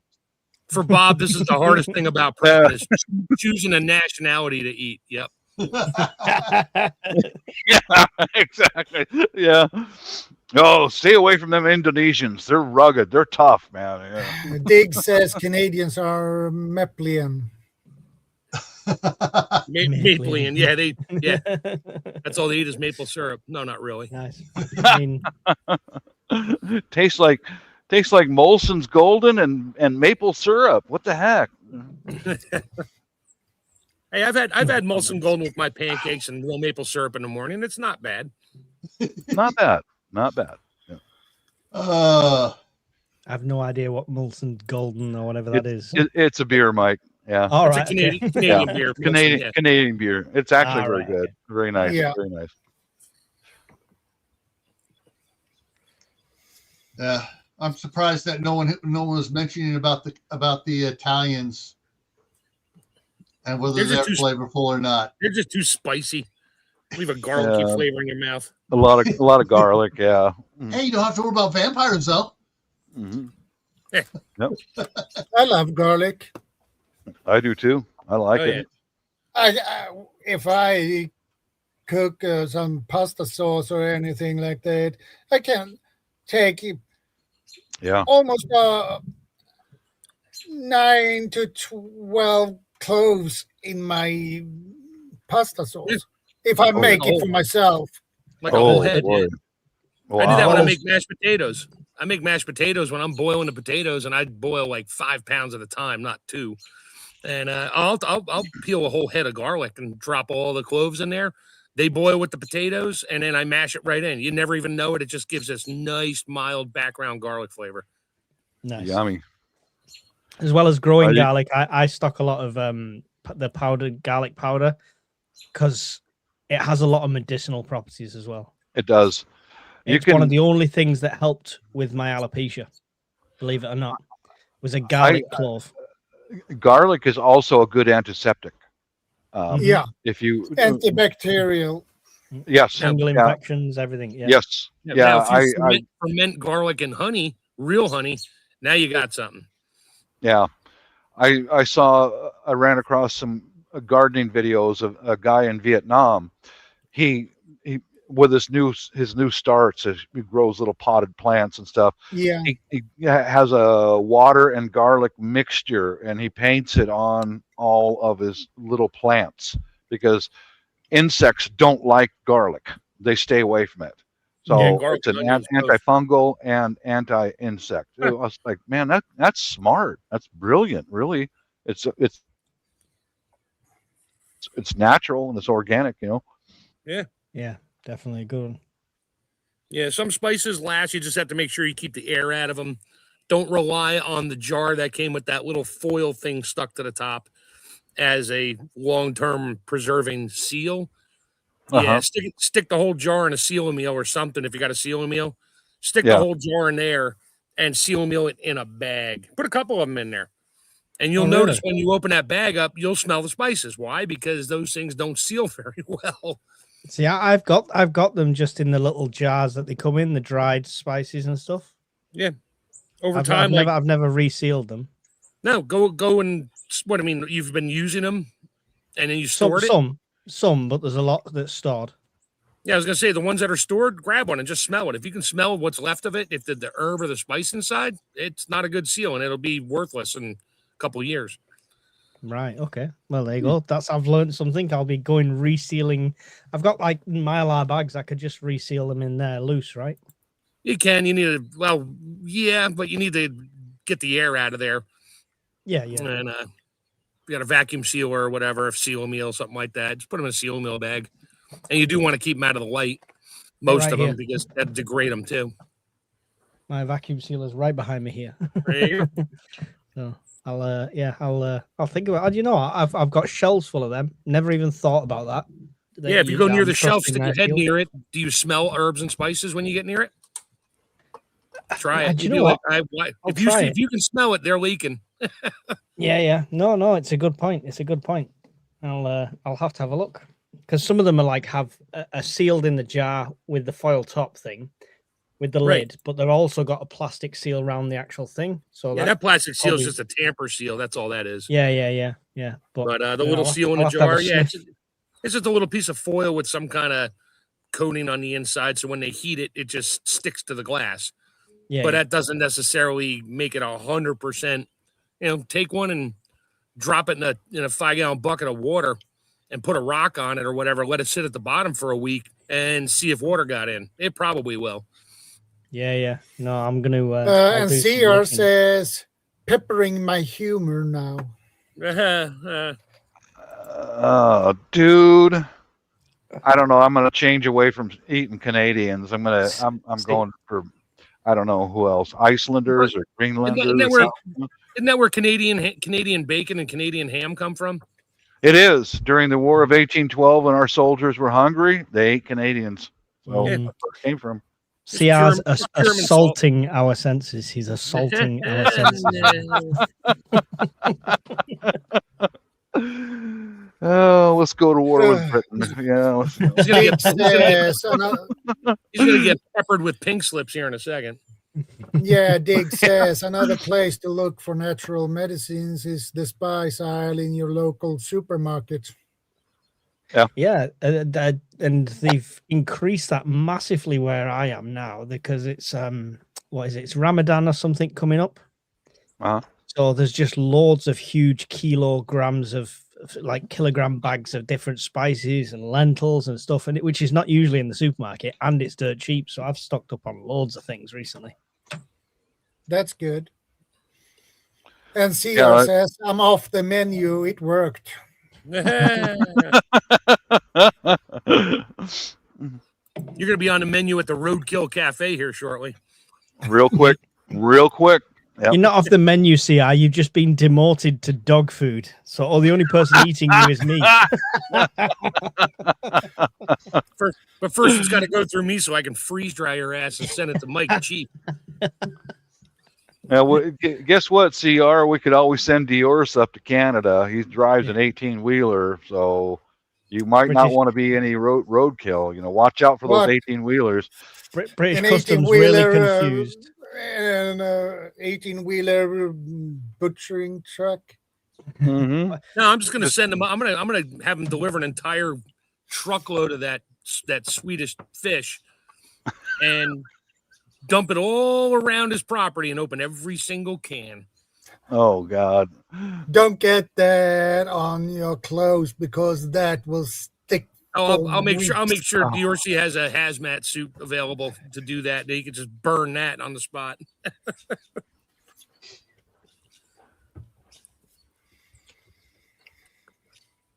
Because when I was on a scout camp a couple of years ago, and we had that fermented herring, and and we had a market for the scouts' parents and things like that. I was assigned to open these cans, and one of my scouts as well. So we opened them, and when my scout opened his can, we opened them underwater. Okay. Yeah. But the problem was he had his a little bit above the surface. So it was a lot of pressure in that, so that when he put the can opener in it and punctured it, it come like a nice, like a geyser. Geyser over him, and fermented fish geyser. Awesome. Oh Lord! And on top of that, it came on to me as well, and my scout shirt. That smelled for weeks. Oh. And I washed that up, and it didn't help. It's. I'll bet your wife was screaming because you just stank up the washer and dryer, and No, man. because she liked to eat that fish. Yeah, okay. She likes that. Mm. Oh Lord! I mean, I preach constantly that trust your senses. Don't trust sell-by dates and use-by dates stamped on boxes. Yeah. Trust your own senses. I don't know how that works with that fish. It's like opening that can. My senses would be like, is it bad, or is this how it's supposed to smell? Yeah. From what I've seen, from what I've seen, I wouldn't. Yeah, no, it's just not gonna happen. Sorry, hun, we're gonna starve to death. That stuff probably doesn't have a shelf life. It has a half-life. Oh man! I believe Half-Life is a game. Yeah, sure. It'll just lose half of its odor over 500 years. Well, now you've got that fermented fish, and you got lutefisk and stuff like that. Now you see why Shadow's ancestors got on ships and sailed around the world. They're going, damn, man, there's got to be some better food somewhere. We just can't live on this stuff. That's motivation, right? Food is definitely we gotta go. We need to find something motivator. else. Yep. NCR says they fountain the hard way about it. Yeah, you lost me on that one. You were clutching at straws, CR. They found the hard way. That's not a fireball offense. That's a mandatory overtime offense. That's at minimum strike 2 right there at minimum. Yeah. Plus overtime. Unpaid. Yeah, unpaid overtime. Yeah, canned tuna is good for a long time after the date took. Being veggie has its benefits. Sorry, I vent. Try on national dish. I'm veggie. All right, there you go. Oh, he won't try the national dish. Yeah, I'm a vegetarian myself, except from I eat fish, but so you're pescatarian. Yeah. Pescatarian? No. PESC. Pescatarian. That's our accent that we don't understand when he speaks. Is it pescatarian? Do you say? I don't know. Yeah, that's it. Yeah. Yeah. Pescatarian. only vegetables and piss. That's all. And CR says I'm making up for the last 6 weeks in 30 minutes. In 30 minutes. Yeah, he's been kind of out of the picture for a little bit, probably shoveling all that white crap up there. Keep it up there. I don't want it down here, man. We haven't had any snow in my place at all this winter. Thank God for that, man. I don't like that stuff.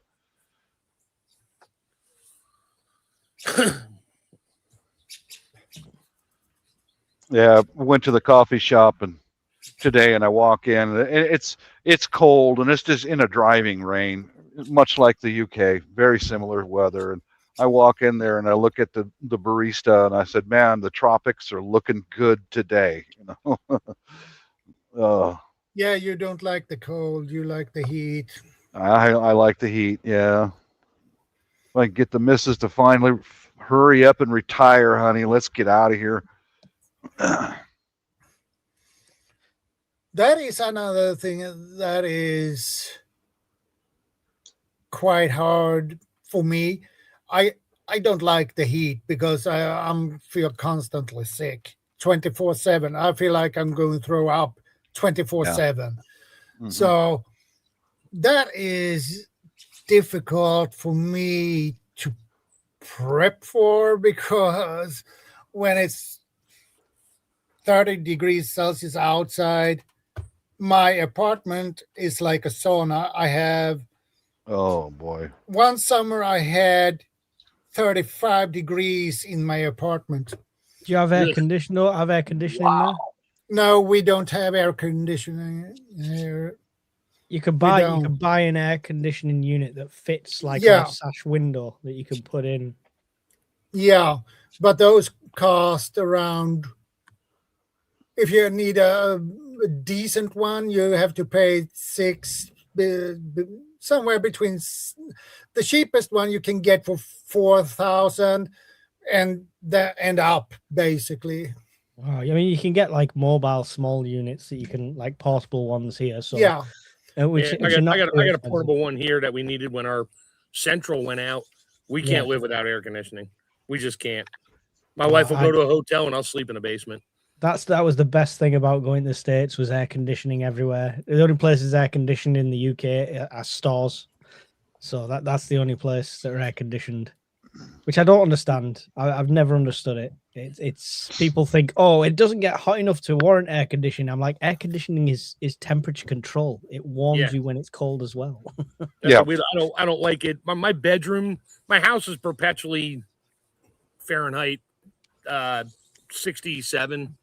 That's my house. My bedroom is like 64. Because in the dead of winter, we got a fan going and the window cracked open. It's 2 degrees outside. I mean, UK is like radiators, right? So it's a central heating system, metal radiators full of hot water that pumps around your house, and it's hot spots. There is temperature control is nigh on impossible to get it accurate. It's like I've got the choice between baking or freezing or anywhere in between during the process of that happening. The only place we have AC will be in. The only place we have aircon in my house is our bedroom. That's it. You know? That's the main place, right? That's the if it's intolerable everywhere, as long as you can sleep, that's what matters. Yeah. You need to have a cooler in your bedroom, otherwise you can't sleep. It's nearly impossible when it's hot. Yeah, we can't have the wife make mistakes on her job, you know, because of lack of sleep. That's not a good idea. Not a good idea. People will die.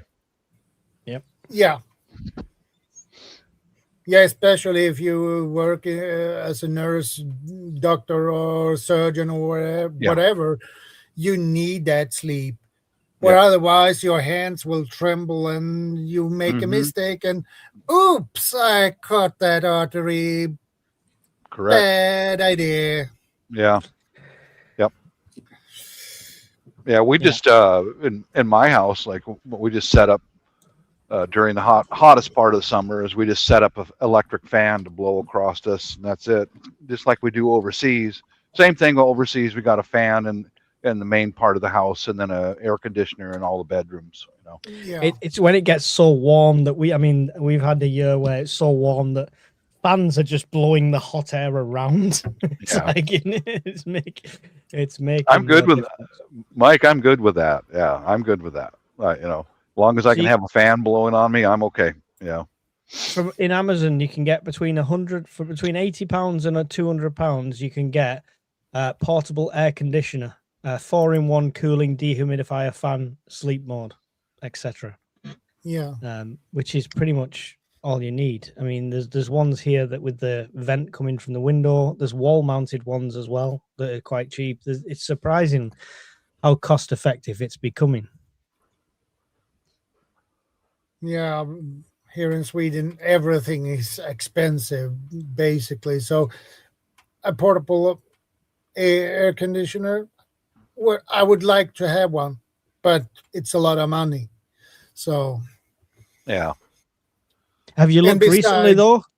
Because genuinely, they've come down a lot recently. If you look here on this one, you'd have to have a look. Obviously, it's different per region. But over here, air conditioning was like £200-300. But I've just put one on the screen there to share.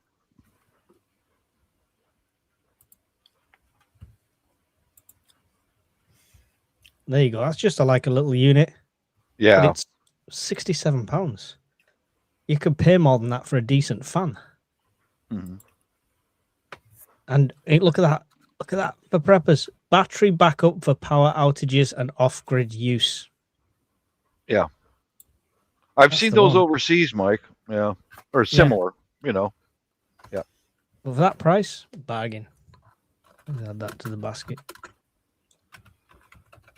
I haven't been able to, I haven't looked for them here in the States yet, but we live in a housing complex overseas, and they had a meet and greet there one day around Christmas time, and we won a rechargeable fan, right? I thought it was really clever. It recharges off of USB, you know, so because the power fails there pretty frequently. So it's been very nice. You know, we just keep it plugged in, running off a household current, and when the household current goes off, it automatically goes to recharge, and it just seamless. It just goes. It's wonderful. I haven't looked into USB rechargeable fans here. Mm-hmm. The cheapest air condition. I got a couple of them. That is portable. Yeah, I got one. That cost $3,499. Jeez. And I don't know what that is in American dollars, but that's around $350, give or take. They are here. Wait, fellas, please let me interrupt for a moment. Have you seen CR's last two comments? I have. He's already on strike too. What do you think? You think that's two comments in a row? Fired? Yeah. What say you? What say you guys? It's three comments. There's one above that says, "I'm a fan of this talk now." You're done, dude. That's it. Down the road you go. That's firing with solitary confinement. Yes, he are like to be fired from time to time. He does. He asked for it. Wait, I'm a moderator. I can mute him. I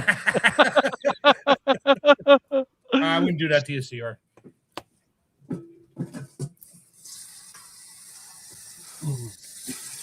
Oh, that's part of that's some of the stuff I look forward to in the Saturday afternoon chat here. You know, firing CR or something like that. I enjoy it. It's a good bit of fun. You know.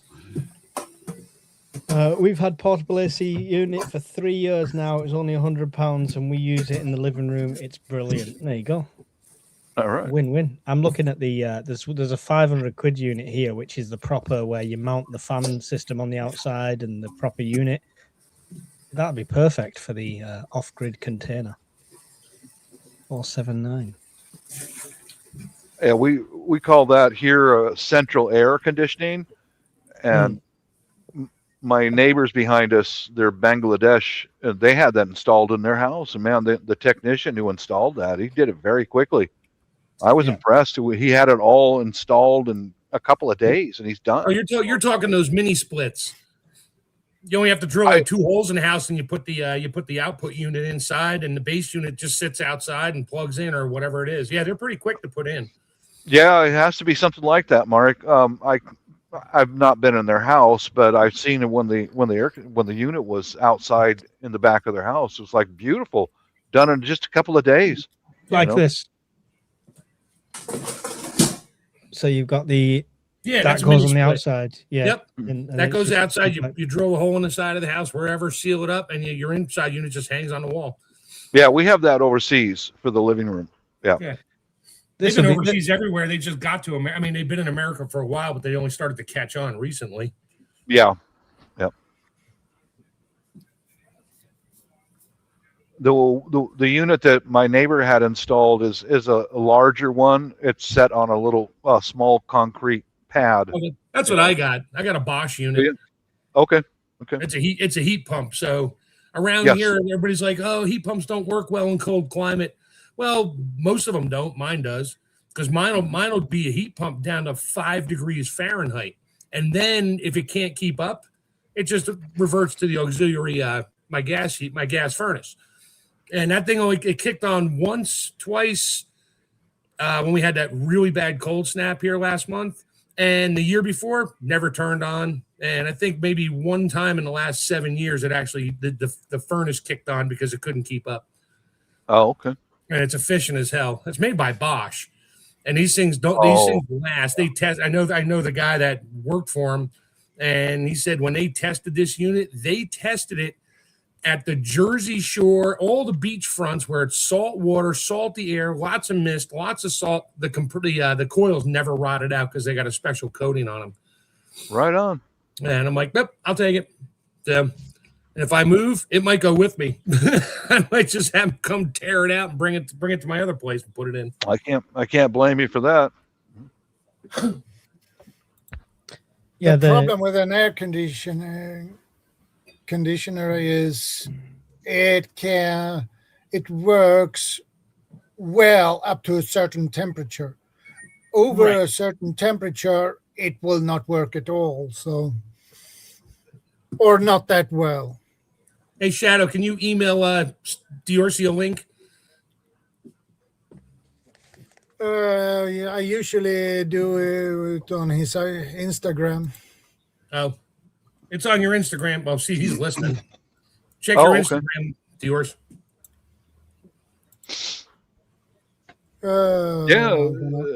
Maybe we can make a deal so Diors can drive his 18-wheeler up to Canada and do some CR hunting. You know. And run him over. Then Mark can freeze dry it, and then he could ship him to me. Yeah, right on. On the customs form, on the custom declarations form, you don't have to write freeze dried food. Just write CR. They'll be confused. No, I'll label it as Canadian cat food. Canadian cat food. Product of Canada. Mm-hmm. Not for human consumption at all. For demonstration purposes only. Right on, CR. Link to Dior's on his Instagram. That's one thing I respect about CR's channel is that he'll come up with something and he actually goes out and tests it. Whatever it is he comes up with. Mm-hmm. Respectable. Much respect for the guy. That's why I like teasing him, If I respect you, I'll tease you, Yeah. Test your preps. Always test. Mm-hmm.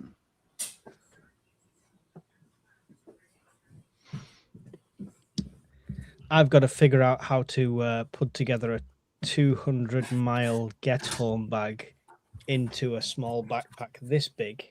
Oh. For tomorrow. That small? Yeah, because I'm going in a car share with 5 fully grown blokes to a football stadium. Oh, okay. 200 miles. So I need a small bag with just essentials. So that's going to be interesting to put together tonight. Beef jerky. Yeah. For men, hand them some beef jerky. They're good to go. Yeah. Hey, what's up, CR or Dior's? Call me CR. Yeah, just go hunt CR. That's all I want from you. Go get your big truck. Go find CR. Roadkill. Just saying. I'll have to get my passport because you can't just drive across the Canadian border and nobody's gonna not bat an eye. No, you give it a couple months. They'll be part of the USA. Then you can go wherever you want. Yeah. Well, I guess it all depends on which province he's in. I guess it wouldn't matter. I just drive up in there and I guess go ahead and bag me CR and black bag him, throw him in the back of the truck, and take him wherever it is he needs to be taken. Yeah. Straight to Mark's freeze dryer. There you go. Oh, okay. Yeah, and Dig says freeze-dried redundancy, and CR says whatever, Diggs. Hey! I was gonna say real quick, Shadow. The only reason why I asked about feeding the fermented fish to the dogs is I was just thinking them having the farts afterwards. Oh, yeah. Dude. Oh, you know what I did? A confession time. I did to my ex-wife. All right. I had a black lab, a big male, 125-pound, big black lab, chow hound. So my ex-wife pissed me off one morning. I was working second shift, so I took a can of Nally's chili and some cheese, warmed it up in the microwave, stirred it up real good, and I went over and poured that in the dog's bowl. And I came home from work that night, and she's sitting there going, I don't know what got into that dog. He's been farting all day.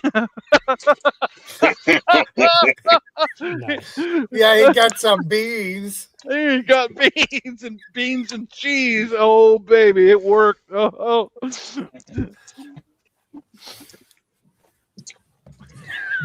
Because that dog liked to sit next to her, and he'd stay next to her all day, all evening.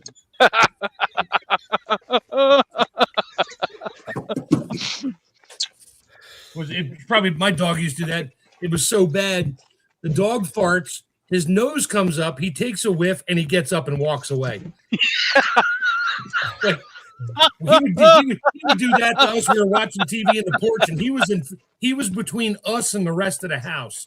When he let one rip, and if we heard it, and he'd lift his head up, and it's like his eyes would tear. He would just get up and walk to the other side of the house like, great, we're trapped. We can't even get out of the room now. Thanks, dude. Thanks a lot. Yeah. I saw that same dog. He'd cut a fart once in a while. He'd stand up and he'd look at his butt. Like, uh-oh. He'd look at his butt and like, did you do that? Because I didn't do that.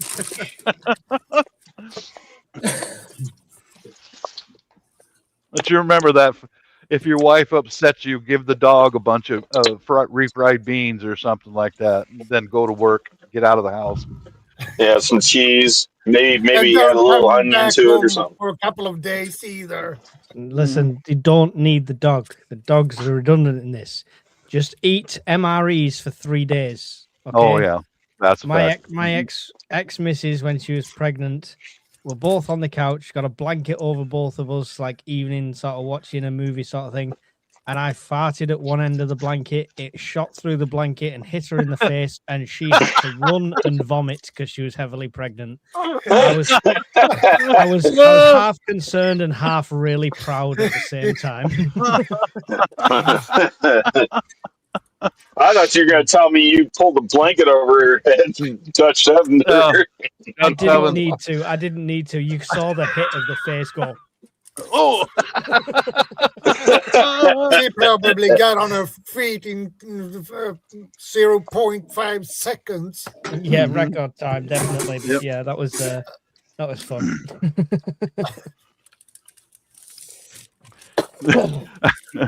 MREs. Hey, earlier you guys were talking about air conditioners, right? Yeah. Yeah. Yeah, I was gonna say it's the evaporative coolers, the swamp coolers is what we colloquially know as over here in the U.S. Those don't typically work in certain environments. It's usually humid environments they don't work in. If it's a dry climate, those will work just fine. Those little mini splits, the heat pumps. My understanding is like in the beginning when those first came out, they were unreliable and they had a bad reputation. It just took a little while for the technology to get better, and then they finally caught on. Now everybody raves about the little mini split heat pumps. Mm-hmm. Because like 20 years ago, they really did. They were lackluster at best. Yeah, hard to shake a reputation once you've got it as well, right? Yeah. Well, not anymore now, because like I said, like they've really picked up now, at least here in the States. Oh, they're advertising those things all over TV now. Yeah. But before, it's like, yeah, everybody's like, no, it's either central heating and air for me, or it's, I'll never go with those heat pumps because they're crap. Well, heat pump doesn't It's work like- well. Down by you probably wouldn't work. It's way too hot. There are some places down here that do use heat pumps down here. My understanding with the heat pumps is like they are reversible. Like I said, they work. Like I said, like That's what it's called, heat pump. It goes both I know. ways. Yeah, So, it goes like, both ways. Yeah. It'll use the exhaust heat for the compressing of the refrigerant to heat the house up during wintertime, and then reverses the process. That's exactly what it does. And the one I have works great because, it's just the way that the new ones, the way they're designed, are better than the old ones where, it reverses it so the outside gets the cold air in the wintertime, which is supposed to warm the coils. And then the hot comes inside, which is supposed to cool the coils, so winter usage, using a heat pump for heat is usually less efficient than using it for central air on the outside, which they can't keep. If it gets way too hot outside, the fins can't cool it quick enough outside, so you don't get the good cold air inside. So that was the issue with the old heat pump that I remember my parents' old house in Missouri had. This is the old house we lived in from like 2003 until 2006. And that one had a heat pump, and I remember the heat pump during the summertime, it struggled to keep the house at a reasonable temperature. Yeah. That was the very first house I ever lived in that ever had a heat pump. And like I said, that's what I'm saying. Like 20 years ago, they had a bad rep, but for good reason. But now, kind of like solar panels and the battery banks and everything like that, it's all catching on. It's all catching on now because, like I said, the technology has had time to evolve and get leaps and bounds with solar. Yeah, definitely. Yeah. China is listening to us all, just so you all are aware. This is the marketing email I've just had from Temu when I've been talking about eating dog and cat food. That's the marketing email with the cats and the eating fish around it. So they're definitely listening. The Chinese are listening. I don't know, Mike. I don't know. I think the idea is funny, but I don't know if I'd be wanting to do that. Like I don't know if I want you to be doing that. Buying the freeze dried. Listen, if it chicken. works, it's saving me 160 quid a can. I just need to relabel them so the family don't look squeamish as I'm making the food. Well, shoot, how much does a Harvest Right freeze dryer cost for you over there in your country? Let's see. I paid almost $2,000 for mine over there. American dollars for him over there, probably like $8,000 or more, because they don't make them there. They got to import it, and they're heavy. Yeah, they had started to come down recently. You can get like one for 3,000 here now. Harvest Right XL freeze dryer. Is it a pre-owned one? What's the convert? Yeah, you don't want a pre-owned one. What's the conversion rate of American dollars? 3,000 pounds to dollars. What is that? Isn't it like $1.25 or $1.27 per British pound sterling? That's $4,043 American. Yeah. Jeez. Yeah. Over here, they're like 22. I think they're $2,500 for the bigger, the medium freeze dryer with the 5 shelf. Yeah, the new one. That's new. I mean, you can go to harvestright.com and see what they're asking for over here. You just have to change your VPN or whatever. Yeah, you've got Freeze Dryers UK, which is an actual distributor. They have Harvest Right. 3,100 for a medium home pro freeze dryer. Yeah, that's what I got basically. So that's not. I don't know. I mean, that might not be a bad investment if you, like, said, if you plan on like just freeze drying, like just a whole crap, like just diving in, headlong, like Chef did, and just. I would love to, and it's definitely on the list, but I need a 7-seater car by August, so there's nothing else on my list. Gotcha. I'm saving for. And it's not just the freeze dryer; it's the extra trays, it's the Mylar bags, it's all the accessories you kind of need. And bags aren't an accessory; they send you like 20 bags. Whoa, yippee! That's gone in one load.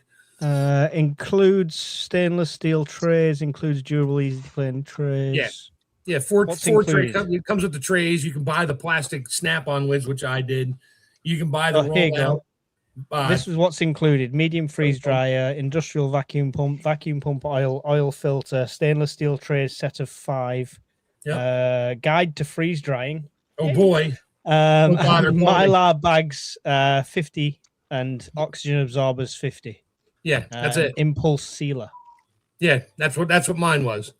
Yeah. The trays are great if you pre-freeze your food, which you should. That's a whole nother topic you and I can just talk about at some point. But you need the plastic lids that go on it. They make silicone mats that go in your trays, which help a lot with certain foods, not with liquids, but other things. And then there's just so many things you're going to be like, oh, I really should have this to do this. And the bags are what gets you. I mean, I buy my Mylar bags in a case of 1,000. Yeah. And I mean, I still got plenty to go. I'm not out of bags right now, but I'm using more of my chamber sealer bags right now because I use that for everything. And those cost like 2 cents a piece, 3 cents a piece. But I buy those. How much does the 1,000, the case of 1,000 cost you in US? In Mylar bags? Yeah, Mylar. The Mylar. The 1,000, I think they're 1 quart pleated. No, 1 quart, 2 quart pleated bags. I forget the size of them. It was like $200-$300, and that's with the oxygen absorbers to go with it because you need an O2 absorber for each one. Yeah. So, and both of them are just disposables. There's still some value because of the fact that, like you said, it came with oxygen absorber. But man, that's still pretty steep. $300 for a case of those. Yeah. That's, they come in the Mylar bags, the pleated ones. I think they come out to about 7 cents a piece. And which is like, okay, it's fine. I don't care because I've freeze dried a food. Is it worth the 7 cents in 10 years to go downstairs and be like, all right, honey, what do you want for dinner? Because there ain't no stores anymore. Yeah, that's why I've opted to buy those buckets of Mountain House dehydrated or freeze dried. Yeah, I love, but yeah, doing it myself, but just No, and it's a science. It's not like baking using an easy bake oven when you're a little baby. No, it's a science behind it. You don't just put it in when it comes out. It's magically done. No, a lot of people make that mistake. And that food You were saying that you have to weigh the food before you put it in the freeze dryer, so that way you can be certain that you've got it down to a certain moisture content. Yeah, well, moisture you want 0. Right now I got 4 quarts of meat sauce in the freeze dryer. I already did 4. I got another 4 going, and I pulled them out earlier, and I throw them on a scale. I weigh before and after, so I know how much water to add back to it. But with regular stuff like snacks and stuff like that, it doesn't matter. I just weigh it. I weigh it after it thinks it's done. I'll weigh it and I'll put it back in for 2 hours, and I'll pull it out and weigh it again. If it lost weight, well, there was still water in there. I'll put it back in again until it stops losing weight. Yeah. Yeah, I was gonna say I buy like the My Patriot supply, the Ready Hour stuff. You can buy that. Actually, believe it or not, they actually sell that on Amazon. But for a while there, you could only buy it through like certain links. Dave Hodges' Common Sense Show and other, prepper political channels, but now they got it on Amazon. Yeah, I bought my mountain house. I've got a few of those cans just standing by, and I've talked to people locally about Mountain House. They recommended it. They said it was pretty good, and they said it's cheaper at Walmart. But for me, okay, I got to get gas in the car and drive all the way to Walmart and back. So how much is that? That's a couple extra bucks. I'll just order it on Amazon and have it delivered. Right. How much is a can of cooked minced beef, Mountain House? Oh shoot, probably about 50. Yeah, I was gonna say at least 50. The big cans. I actually bought one can. This is before I bought the freeze dryer. I bought one can of beef, number 10 can of beef, and 2 number 10 cans of just diced chicken.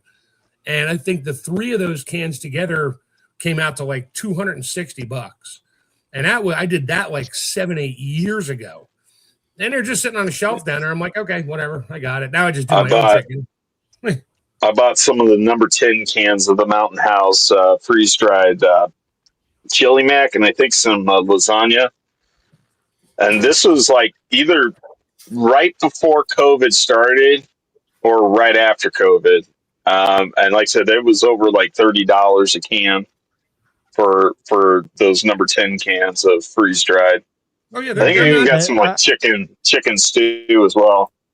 I found a relatively cheap one over here, and it's £69, so about $80 per can. I've just found another one though.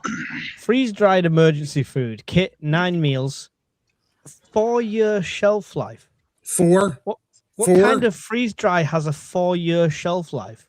No, I've seen some cheap and crappy bags and putting ingredients in there that weren't freeze-dried. Yeah. Yeah, I was gonna say I've seen some stuff where it's got less than a 10-year shelf life. And like I said, my thing is it's probably packaging. Yeah, they don't like to claim it'll last 20 up to 25 years. See, that's why they use the words up. It's all in the terminology. That's insane. Yeah, I guess they're just. Oh, sorry, Bob. Having a variety pack, a bucket full of Mountain House. It says 22 servings, 12 pouches. It's $99 delivered to my house. So, in my situation, that's good. I'm good. I know it's expensive, but I still got several of those cans just sitting there, and they last like 30 years. So, but buying a machine and learning how to do it, that's not for me. Not for me. I only did it because I'm a foodie. Yeah, and I get the science, and I can, and I home preserve. I do all that. I'm like, that was just the next step in my evolution. I get that. I went from a seal meal to a chamber sealer. I mean, I went from a dehydrator to a freeze dryer. I went from the little home grinder that mounts on a cabinet to an industrial one, and I draws 10 amps when I run it. But man, that thing will chew a cow up in about 5 minutes. Yeah. Yeah, but most of the time, once a month, I order a bucket of those. It's a variety pack of meals, and when the wife's at work and there's nothing, I'll go over there and tear one of those open, pour some hot water in it, and I got dinner. I'm good. Yeah, you should consider the My Patriot Supply if you get a chance. Made by Ready Are. Like I said, they got them on Amazon. Oh, sometimes they got some deals going on. They're like $90 a bucket, but you got to buy 2 buckets at a time. I can't even hear that name because I used to follow NY Prepper, and every single video it's like My Patriot Supply, and it's an advert in every single video. That's what I was saying. Like, that's the only way you could get it is like you got to get it through affiliated freaking prepping survivalist channels. Now it's on Amazon. You can just straight up buy it off of Amazon now. But no, like I said, I was going to say for Bob, he's talking about. Yeah, it's just easier for them to just buy it off Amazon versus going to Walmart. But at least you've got the option to go to Walmart if, say, you need it right the hell now and you don't want to wait, a day or two for it to arrive on Amazon. You can just drive down to the store. I find it very convenient, because I'm not a chef. I'm not a cook. Just open up a pack, put some hot water in there, shake it up, and let's eat. Of course, why would you be if you got your hot Filipino wife to do all the cooking for you? Oh shit, yeah. Oh, she barely feeds me, dude. Barely, just barely feeds me.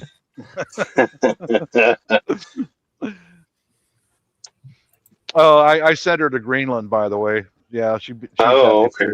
Yeah, I did. I sent her. She's going. Shit, last time I was talking to you, you were threatening to send her to Alligator Alcatraz.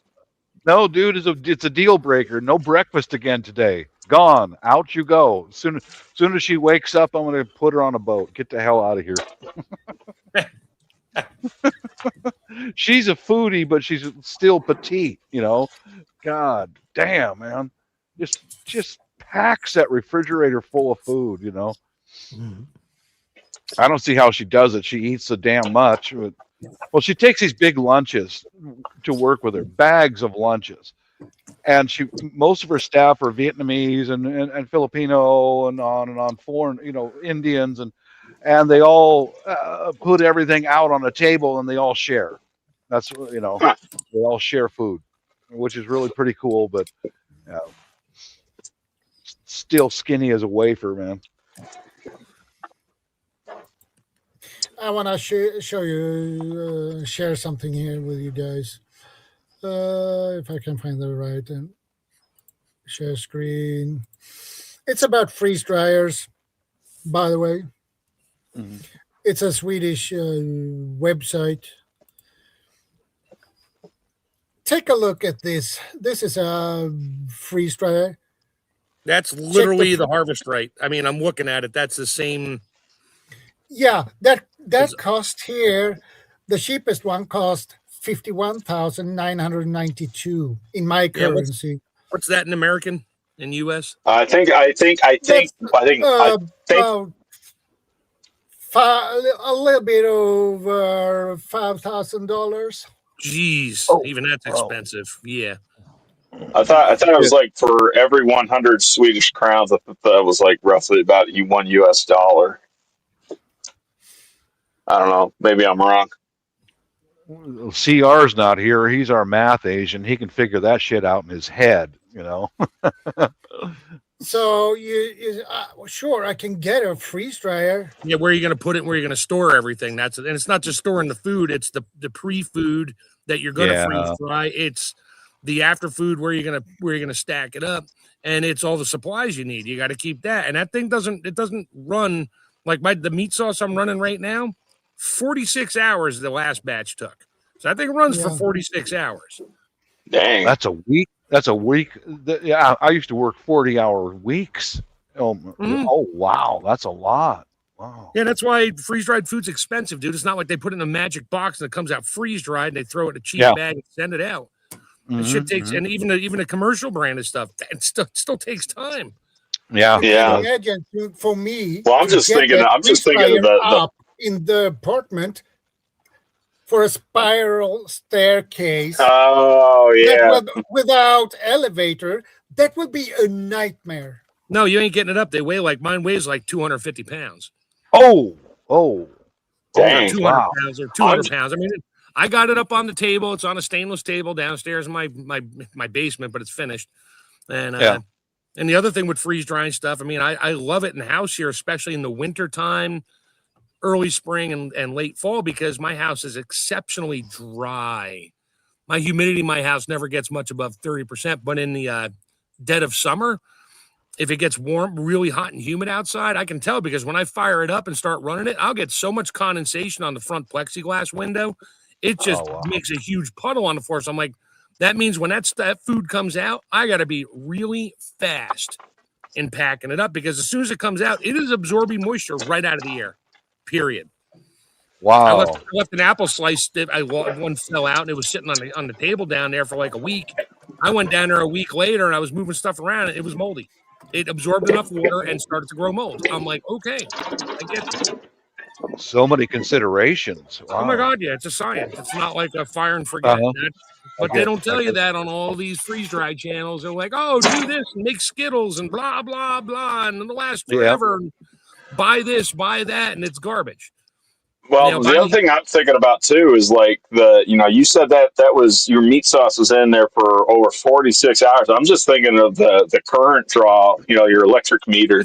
It's actually not that bad, believe it or not. It's just the time. And meat sauce is because meat sauce is what I would classify as a high water load. There's a lot of water to come out, so it takes a while. Now, when I do apple slices, they're done in like 20 hours. Oh, okay.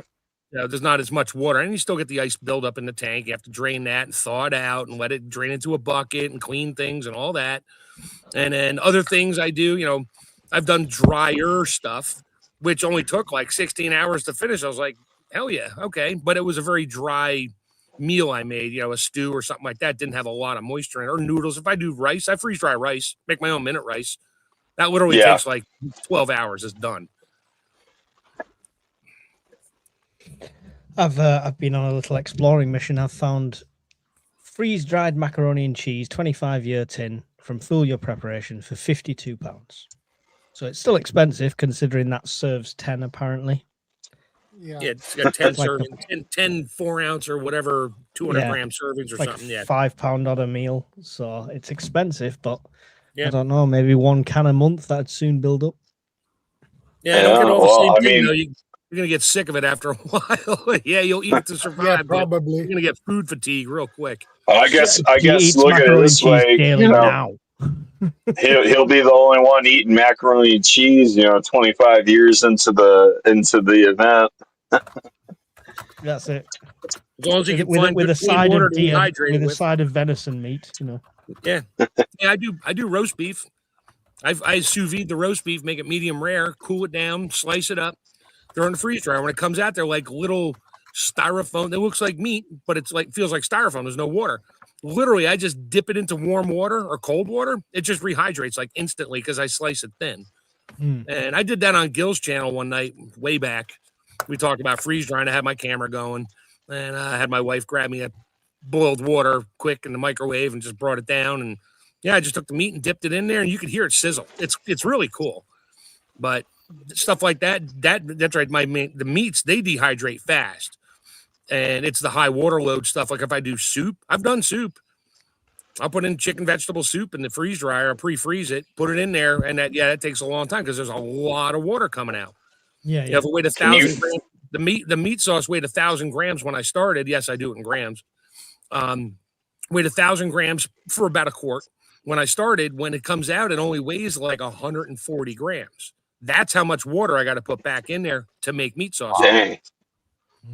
So it's like it's a quart of meat sauce. So literally, you have to add probably 14 ounces. I think it's like 12 to 14 ounces of water just to get it back, and it turns back to meat sauce. My one daughter loves it.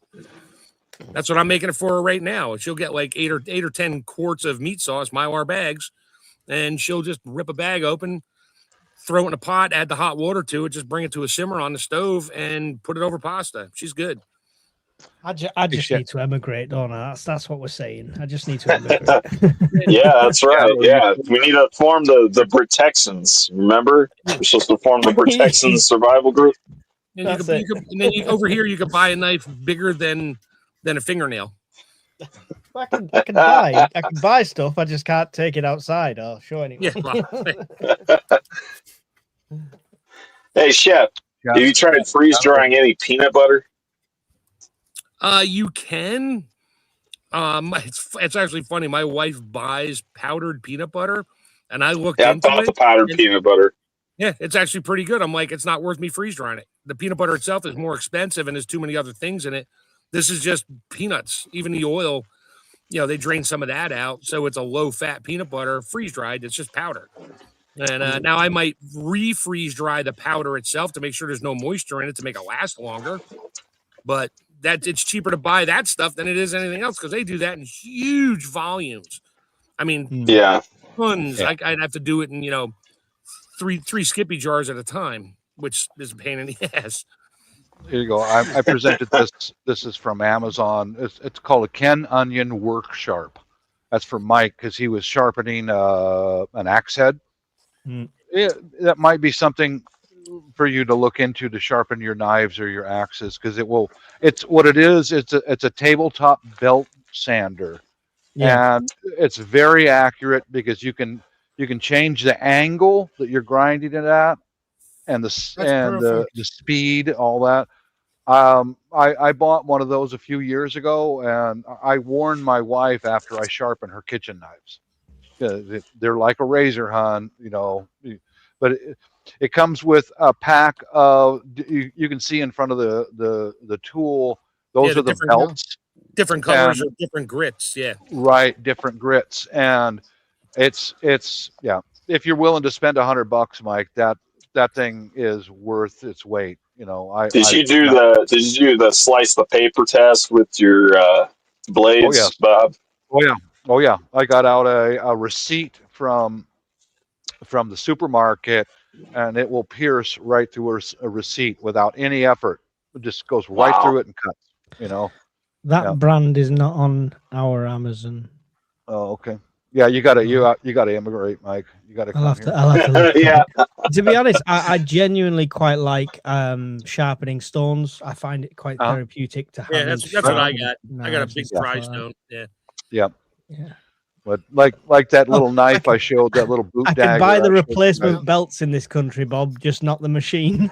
Just not the machine. Okay, there you go. That's for those that smuggled one over from the U.S. Yeah, well, my question is, you smuggling one from the U.S., like, what good is it going to do you? It's not going to plug in over there. Yeah, they use 220 over in Europe. We use 110 here. I'm sure I could hook it up to a power bank. It'll be all right. There you go. Yeah, you have to have somebody smuggle in you an American friggin' power bank that can be recharged with the USB. I mean, I've just got to make a shopping list of stuff that I can't get over here that I need for prepping. Present it to Mrs. Urban Prepper saying, listen, it's just going to be cheaper to get 2 plane tickets and go and live there. It's just going to be... and then just think about it. Then you can have a big backyard and a basement. Oh, don't. Don't. Stop. Wait, how many kids do you have right now? I've lost count. That's it. 6. Only one that lives with us. Oh, okay. I was gonna say we're gonna move out of this house. It's a 4-bedroom upstairs and full basement, and you're all powered up for everything you need. I'll show you my house. I got a big backyard. Gardens are already set up, shed, you name it. And I'm moving out to Pennsylvania. I'll only be an hour away, so I'll still help you out. Nice. Oh yeah, it's got the lemon balm grass and the mint you were talking about, right? And everything growing everywhere. It's just it's a forest of just stuff. Yeah. Just a suggestion to you, Mike. But Mike, don't feed the kids. You need a Ken Onion workshop. Sharp, don't feed the kids. They don't need food. Just eat this tool. Yeah. I mean that must be available somewhere over here, because literally I can buy the replacement belts on Amazon. It's probably for another manufacturer that makes the same. They just slapped a different label on it.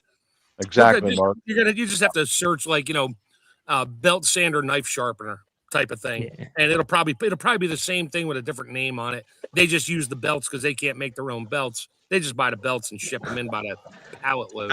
I can get it from military.eu for £115. Same one? Same one, yeah. Yeah. Okay.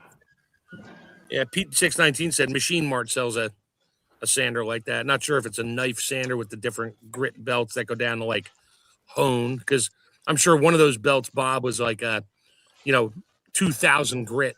Yeah, it's almost smooth. Like yeah, it's almost paper. Yeah, it is like diamond dust. Mm-hmm. But I bought mine a couple of years ago, and I'm still using the original set of belts that it came with. Yeah, well, you don't do it for a business. Yeah, that's it. No, I don't. And then I've already ordered a whole package of extra belts, but it works. It works it's very nice. Can you move all that stuff to the Philippines? Yeah, I can.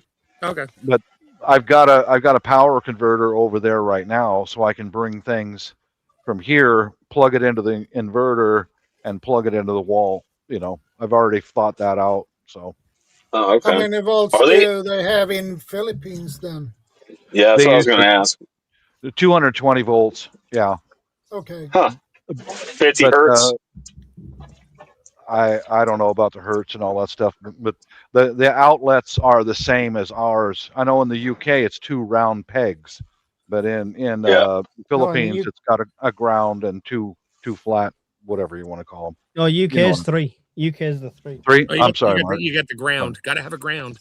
Yeah, sorry, Mike. Yeah. Yeah, there it is, like that. Yep. So the Philippines is the same, yeah? No, Philippines is like looks like the same as the American ones. Shit, I don't have anything to show you. 1 round, 2 flats. You know, they're like this. Yeah, that's Philippines is the same as U.S. Yeah. They just I got to bail, guys. I'll be back. All right, Steve. Take care. See you, Dios.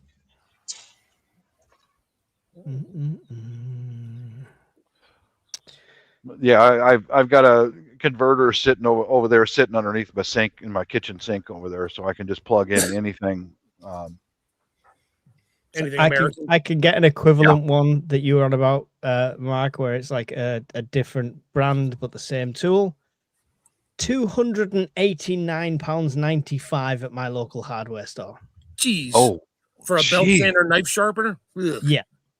Lord Almighty. Yeah. The Work Sharp Ken Onion Mark II Elite Electric Blade Sharpener. Yeah. Oh. That's almost 3 times more than what they charge here. Wow. Yep. Yeah. A whetstone will do just fine. Yeah, I quite like it. You know, it's like when I do my overnight camps when the weather's a bit better for work.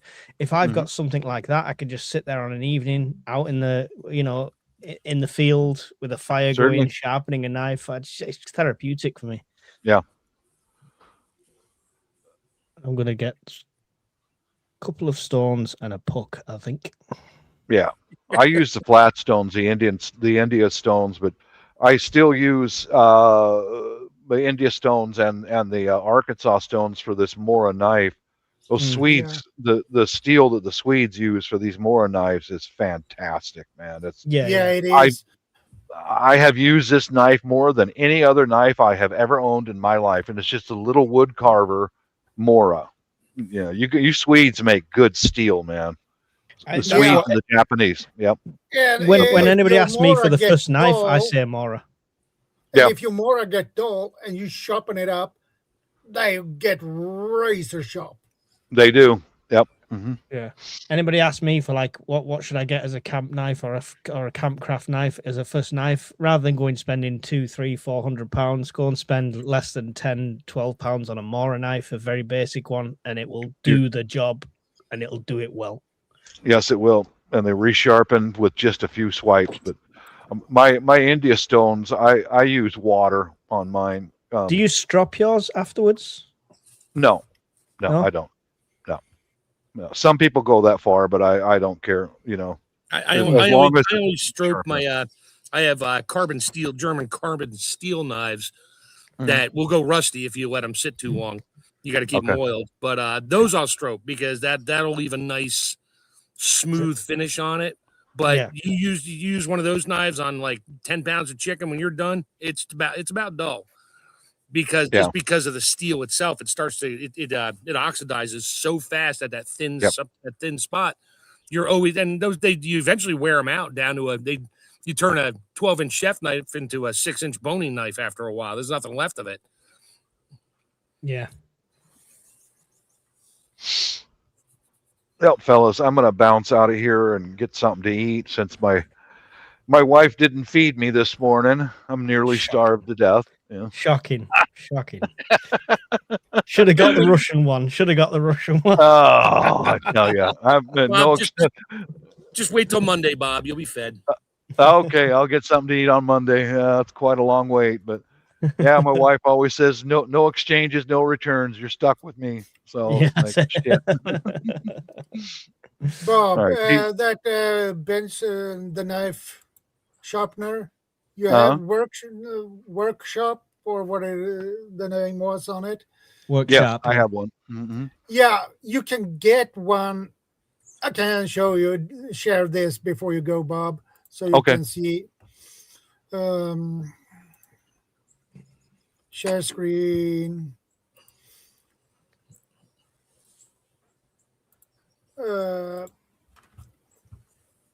this one. Yeah.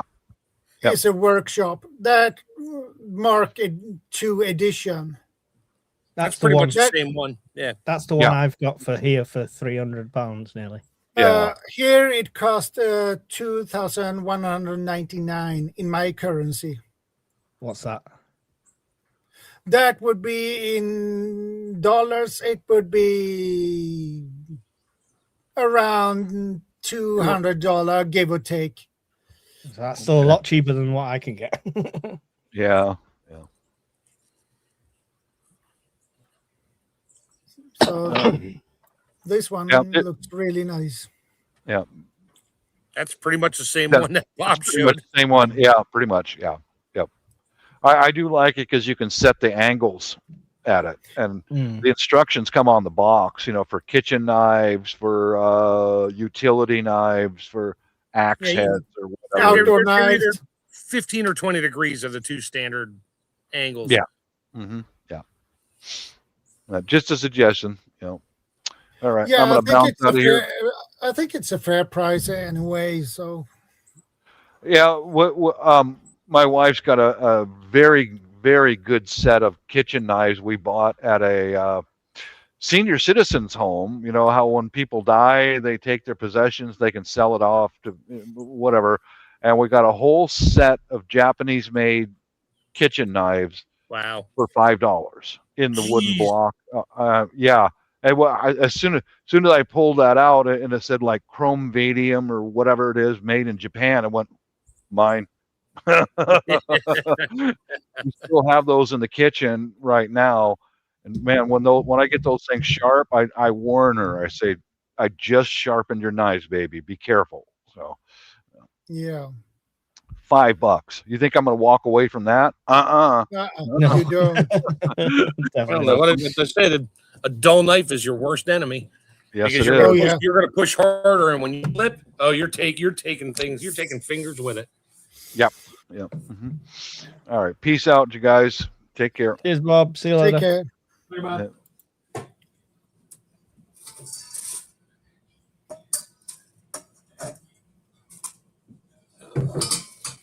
Time to feed my dog. I'm gonna mute for a minute. I gotta make a whole lot of noise here. Oh, no diamond problem. Stone for £10 will still give a razor edge. What's diamond stone? Let's have a look. I would like to have. I need something. I have problems. I'm not good at sharpening knives, but I need something so I can get the right angle. I think it's something that it's practice, in my opinion, and it's just like trial and error with a lot of it. But I do enjoy doing it, and even the mistakes and then going back over it and stuff like that. But this came and it was quite dull, and the worst thing is it's got a little notch in it there. Yeah, I can feel it as I run over, so it's going to take quite a thick grain to take a layer off to get rid of that notch before I sharpen it more. Right now, it's sharp enough to do some damage with a heavy swing. It would go into a tree or wood, but yeah, I could definitely run my finger over it with no problems. Yeah, well, it should be sharper than that. So it's sharp, but not sharp enough. Yeah. You can see these diamond sharpening stones. That's got a. All right, so you can get. I don't think this is it, but this might be relevant for you, Shadow. Yeah. So these are the diamond sharpening stones that he's on about, which are great. They're all different grades of stones. Yeah. So 1,000, 400, 200. But if you look at this image, look, it's like a bracket holder. Yeah. That keeps it at the right angle. That's perfect. Yeah.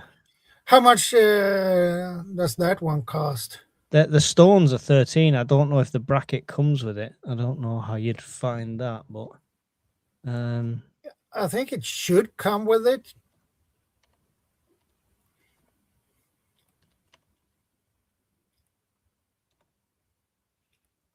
Here you go.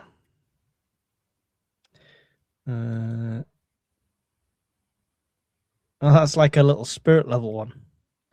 So you could set the angle. Yeah. That's $8.99.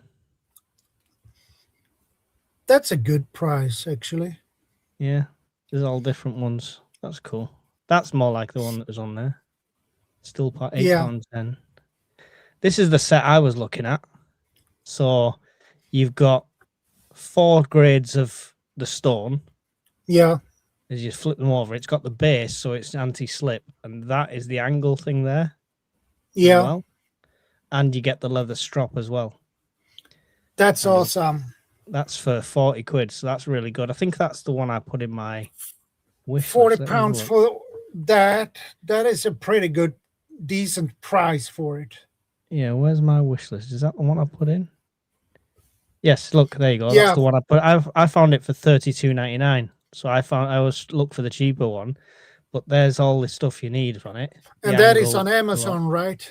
Amazon, $32.99. Knife sharpening stone kit, I guess. I'm gonna check on my the Amazon here in Sweden. So I didn't mean to put the cat food on the wish list. Let's remove that.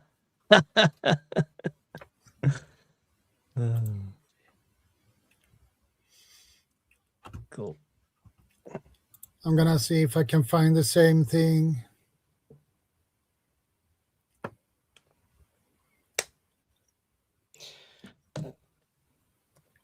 I need to charge the microphones up. Yeah, I can find something similar here.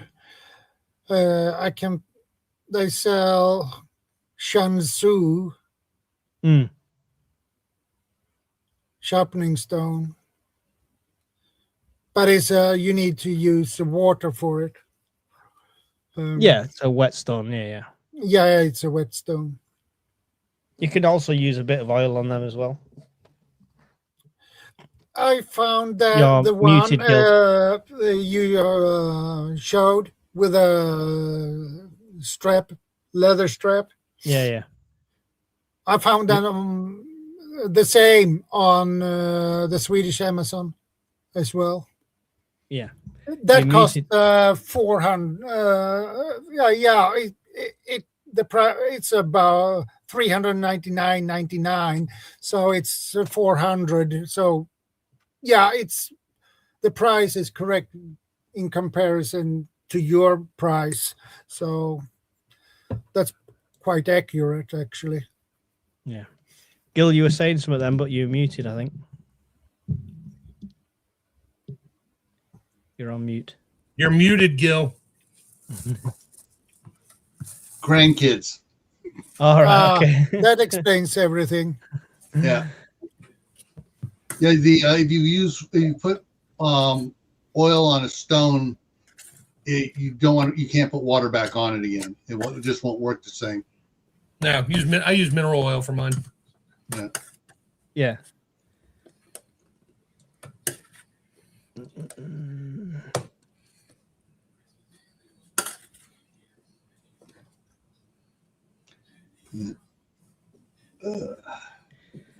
Right, I'm going to jump off as well, gentlemen, because I have got a train to catch at 7:30 in the morning.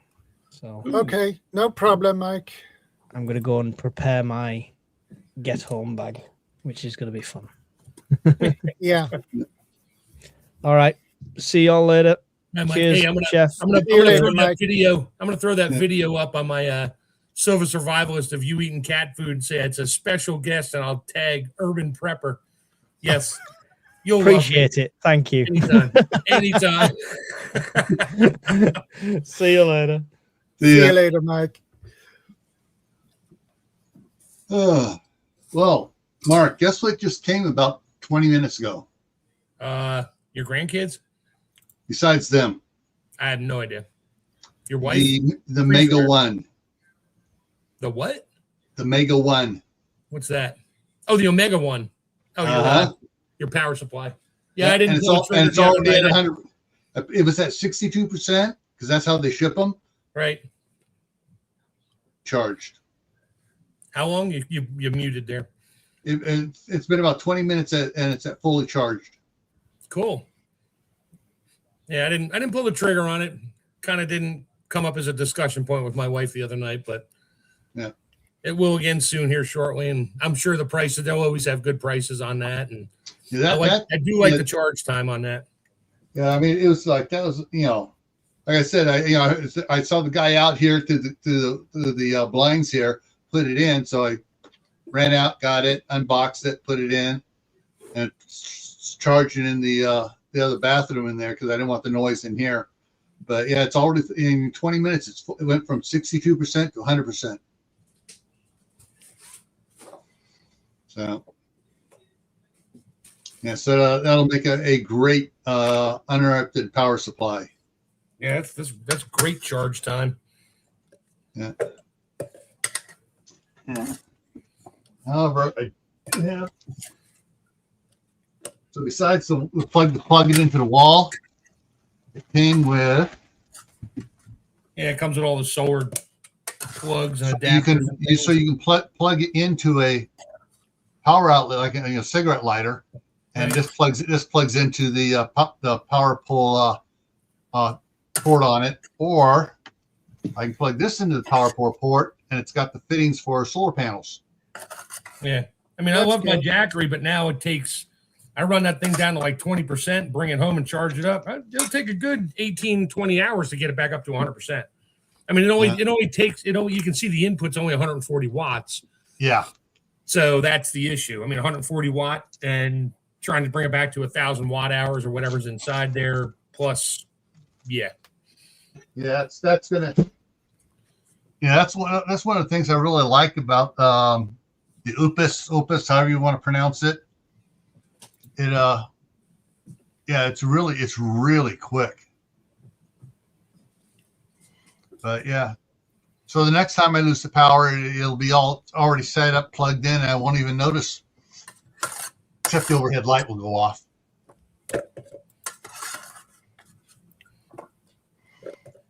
Yeah, that's the only thing about powering up your whole house, shutting the main off and backfeeding it and all that is you don't know when the power comes back on. You got to watch your neighbor's house. Yeah. At least I do. Yeah. Well, that's if we get it set up. This has been one of the hardest things for our prepping is getting the power taken care of. Right. And opus is, however you want to pronounce it. Here's how. That's how it's spelled. Yeah. Opus, whatever. Yeah. And it's working great. Right now it's acting as a like an uninterrupted power supply. When the power went out here Tuesday morning for 8 hours, I was able to go. So I was still able to do a live. I was still able to do a lot. Do everything in here. I was able to still run the microwave and the toaster. So, Oh, that'd make the wife happy if she can run her coffee maker for, it only needs to be on for like 5-6 minutes, but it popped the Jackery because it draws like 1,300 watts. Yeah. And the Jackery maxes out. It'll do a 1150 kick for a short period of time. Yeah. But not. It turned on for a second. I was like, "Oh, we're good to go." And all of a sudden, I see the meter go up, and then the red light turned on. I was like, "Damn it, sorry, honey." And then the power came back on 3 minutes later. So, yeah. The advancement of the power stations, especially in the last year, has been amazing for the consumer. But yeah, This will take a big load off. Having a smaller one in here to run this in here. Yeah. The other one will be able to handle the everything at the other end of the house. And it's like, oh, I can't turn on all the lights. Ooh, wow. Oh no, I can't turn on this light. Oh, I got a flashlight. Oh well, okay. Yeah. Yeah, so between the time we get done here and I go live in 2 hours from now, I will have it installed underneath my desk here, and have all the have the computer running totally on it. So yeah, because that is awesome. I know it's not the end of the world for the power to go out for a couple hours, but it's if you got something planned and you already have a live scheduled, it's kind of embarrassing. I had to cancel because the power went out. Yeah. Welcome to my prepper channel. Tonight we're talking about power supplies. Sorry, I can't do it because I don't have a power supply. Well, the thing is this. All I've been using the other one for is just been to lower the electrical bill during the high peak cost times. Right. But I just had to go out to the shop, dig through my little piles of cords, and here's the 100-footer, 10 gauge. Time to plug it in, run it down here, and that's how I got back up. And it took me about 25 minutes to get everything in the house back up and running to what I needed to get plugged into it. But yeah, I mean, for $299 for a 2,000 watt inverter with the 1,024 watt hour battery in it. Boom. I mean, that was a no brainer when I've seen it drop to $499 before, $299. Oh yeah, that was a how fast can I get this in? Yeah, how many watts is that one? 2,000. And it was how much? 600? $299. The one that you sent me the link for?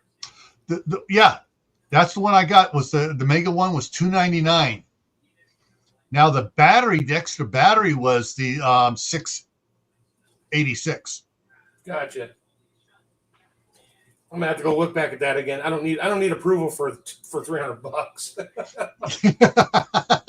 Yeah. Hang on a second. Let me look at the other thing over here. It's let's see what the clock on this is. Yeah. So it was $680 for the battery, for the B2 battery, and for the Winter Games, bring it in here. And the one will take.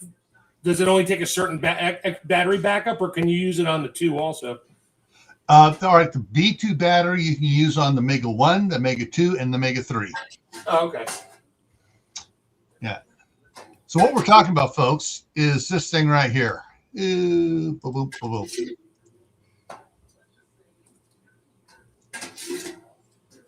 There you go, Shadow. Yep. So this one right here in the middle is the Mega 1, $299 is what I got, is what I paid for it, 2,000 watt output. That's the constant flow. It spikes at 3,000. So you have something like a little refrigerator, the motor starts up, it'll take that. Yeah. The one I have in the kitchen is the one to the left here, which is $679 now. But they both let's see if I can find both this one, and then all right, these are the ones on sale. Just the Mega 1, the Mega 2, both take the. Let's see if I can find it here real quick. The B2 battery. Oh, okay. So and that's how many watts is that battery? 2,000. The battery is oh shoot. Doesn't it say on there? It's just a battery to power the other one. Right, but how many watts is it? Is it like 4,000 watt battery? The watt hours on it is 2,048 watt hours. It's the exact same battery inside the Mega 2 that's in the Mega 2 that's in that thing. So basically, if I get that battery and add it to the Mega 1, it triples the battery power on it. Cool. So yeah. But yeah. But yeah, so that's what I got. It came. And here's the thing: when I ordered it,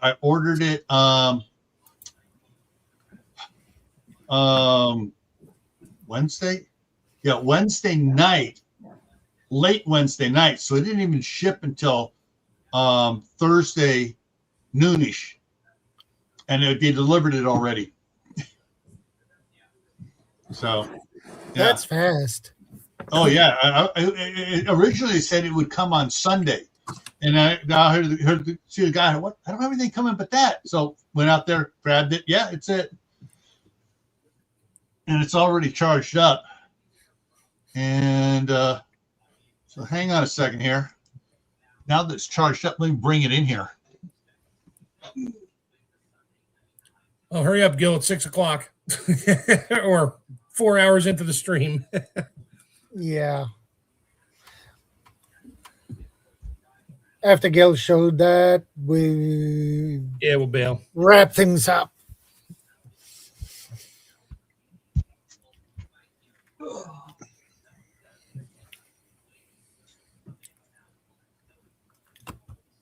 Oh, okay. And that one does not have a 220 plug, right? No, none of the Megas have a 220 plug, but the Mega 5, you can put two of them together and it has a jumper. So it puts it together. But this thing here, so it's got 4 120 volt outlets. It has the all those USB ports on it, and then it has the power plug outlet there. Yeah. And so it just plug. I can plug it in to recharge it, and it also has the Anderson pole plugs there above it in the black and the red there. That's the to plug into solar to. So I can charge both solar and wall plug.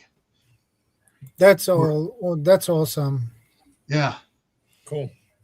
All right, I'm gonna bail here shortly too. You're in. Are you ending now, Shadow? Yeah, he's gonna. End we wrap things up now, guys. Yeah. Thank you, Gil. Thank you, Mark. Right. Thank you, Mike. Thank you, Diors. I will see you next week, same time, same channel. Yeah. And I hope you have a great weekend. All right, catch you later. Take it easy. Take it easy. Stay safe. Take care. Remember, be part of the solution, not the problem. God bless, guys.